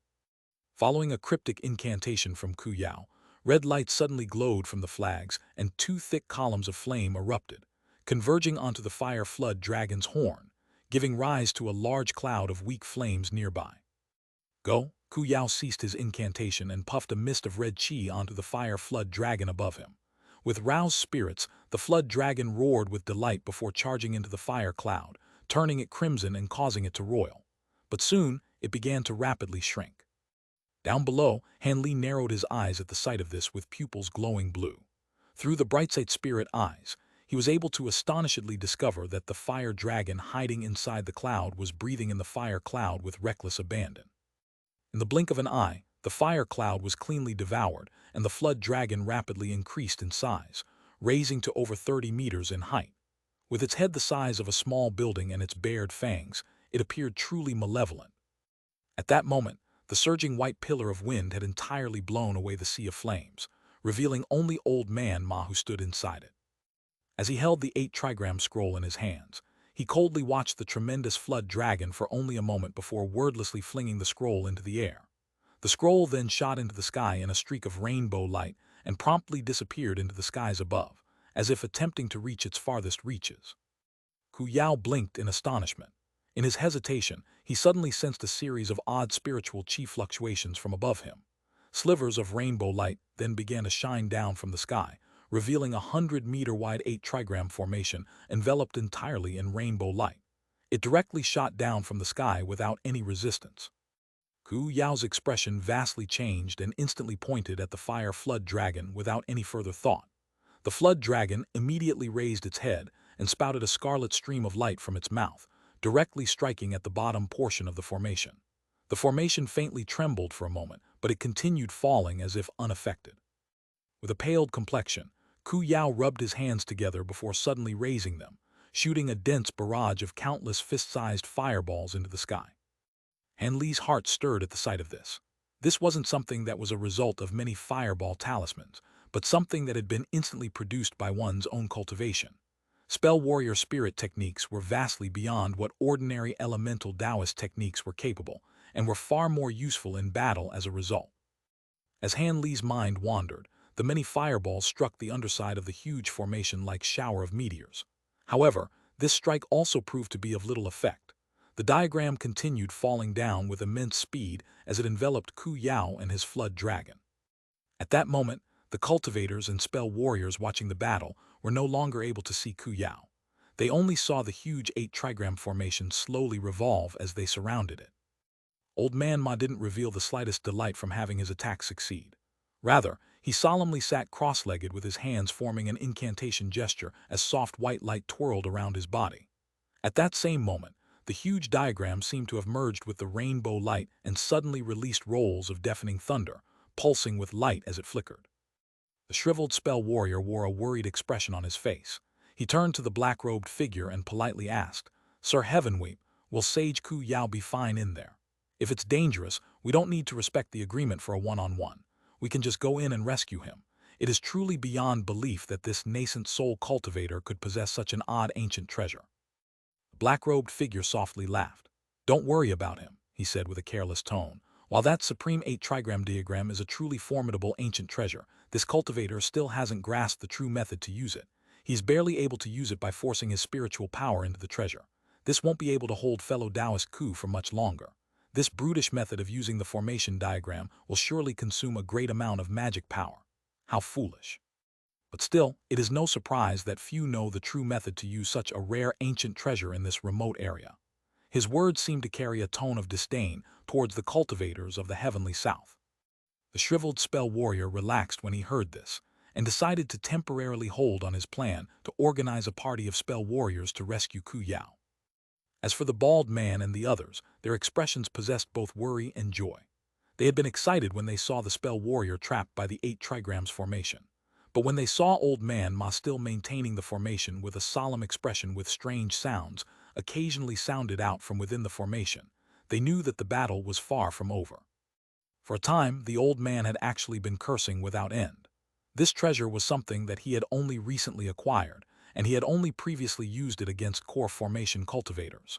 Those cultivators had been entirely powerless before this treasure and were each killed with ease.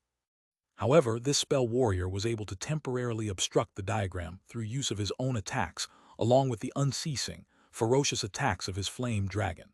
Stabilizing the interruptions caused by these attacks had drained much spiritual power from the formation diagram. The battle in the air grew calm for the moment.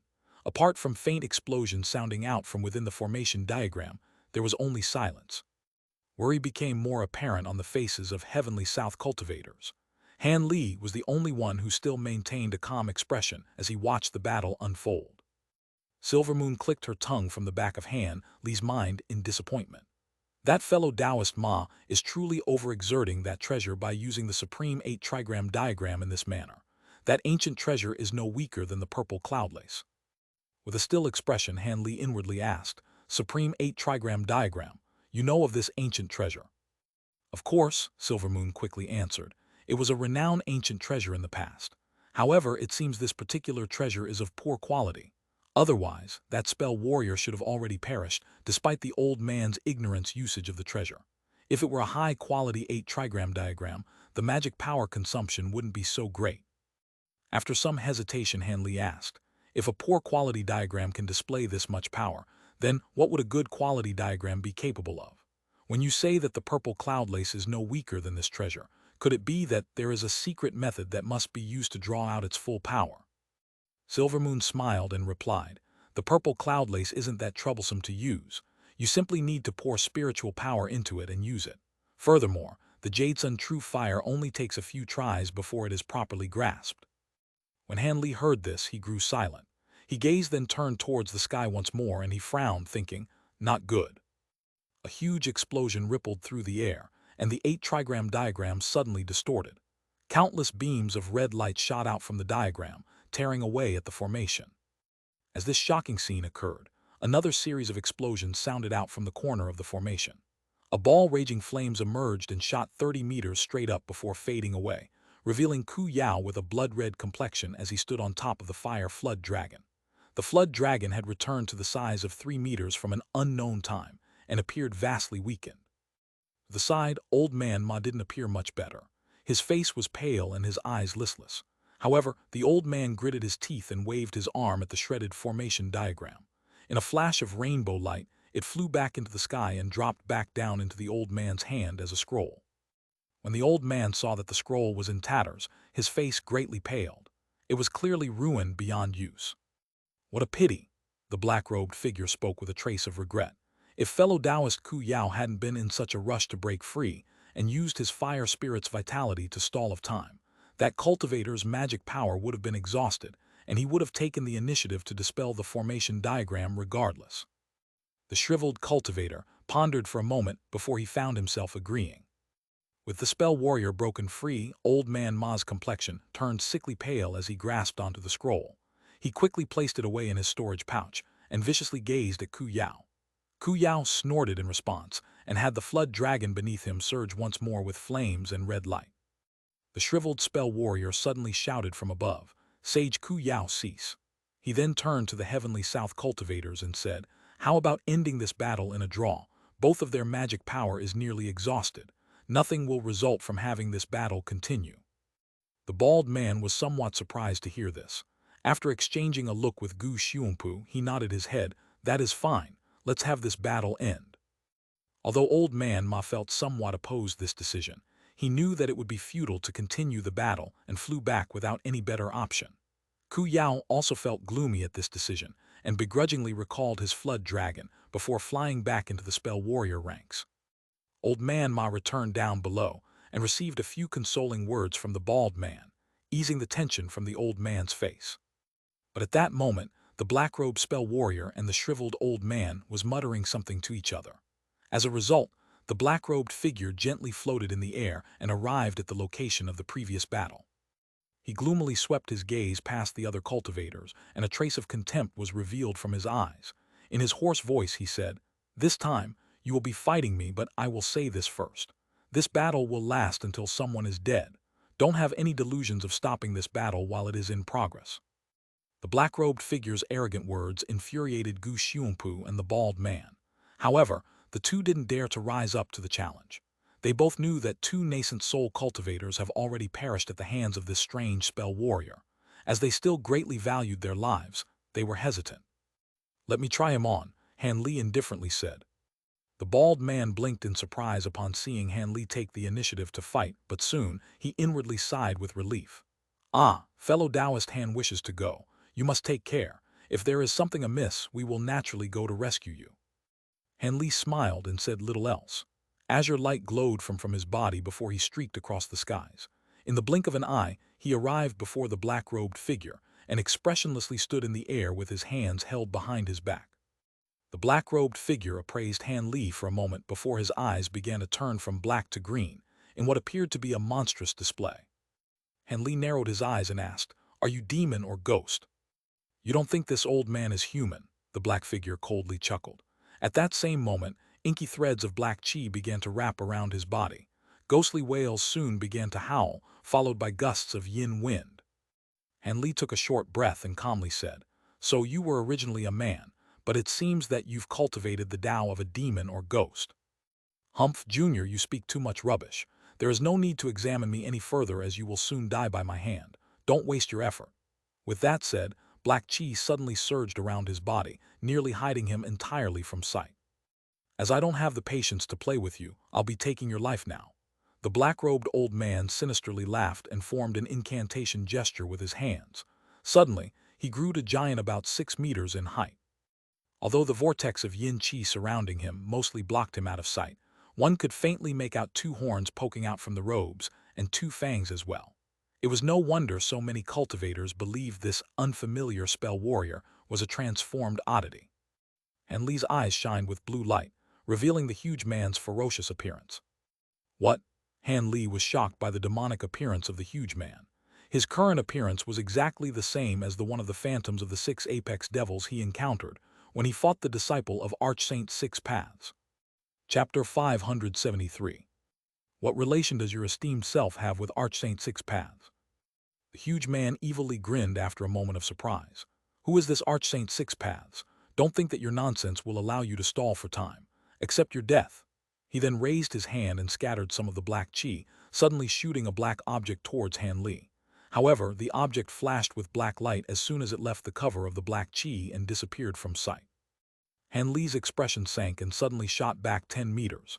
At that same moment, a huge ghost claw appeared where he was originally standing. The attack was so sudden, it seemed to have materialized out of thin air. "Ye!" The huge demonic figure yelped in surprise at seeing his attack miss. Han Li stared at the ghost hand and indifferently said, "Not bad at all. Although you aren't a ghost Tao cultivator, as you cultivate devil Tao techniques, your methods of attack are quite similar to ghost cultivators. If one were to truly regard you as a ghost cultivator, they would definitely suffer." The large demonic man stayed still as it coldly glanced at Han Li. At that same moment, Han Li frowned and he moved about 10 meters to the side in a blur. As a result, yet another green ghost claw had silently struck where he once stood. The huge man was no longer able to keep his calm after missing a second time and asked, "Since you've already dodged 2 of my attacks, could it be that you'd seen other ghost cultivators in the past?"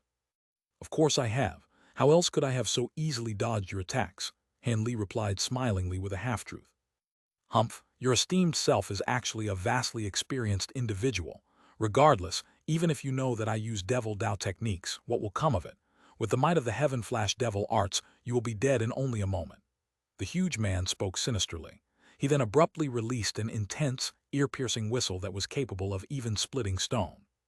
When Han Li saw this, his calm expression turned stern. The black chi enveloping the huge man began to rapidly revolve in place.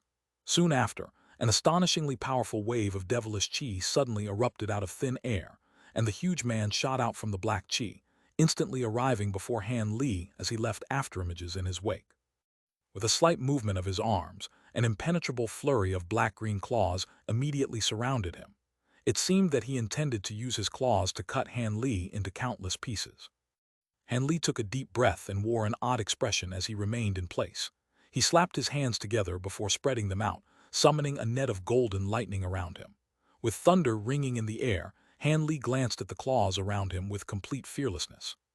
Without any further thought, the huge black figure then ordered the claws to strike Han Li without mercy. From the huge black figure's point of view, common devilish arts might be subdued by lightning attribute techniques, but the heaven flash devil arts is by no measure common. It wouldn't be stopped by some trifling lightning. However, the cultivator he faced seemed to know quite a bit. Much to his unease, he felt it best to immediately dispose of him. But before the black figure finished his thoughts, he suddenly felt his own claws grow hot, soon followed by an unimaginable pain. Golden light then brightly chimed from before him. The golden lightning net had actually broken through the claw phantoms and was making its way to envelop him. Unable to protect himself from behind and trapped by the net of golden lightning, a legend he once heard suddenly appeared in his mind. In the past, when he was learning of this devilish art, his master had repeatedly warned him of the greatest nemesis of the heaven-flash devil arts. But because he had never encountered any equal opponents after cultivating this devilish art, he had forgotten about this matter. Golden lightning? It can't be. It's so similar. Don't tell me. The black figure's expression grew completely tense and he felt his heart drop. Unwilling to remain idle in the oncoming danger, he immediately howled and had his tall stature suddenly shrink in size, becoming a dwarf that was only a meter tall, buying him more time before the golden net struck him. In that time that he bought, his shrunken body suddenly fluctuated in size before hastily erupting into countless threads of black light, scattering in every direction.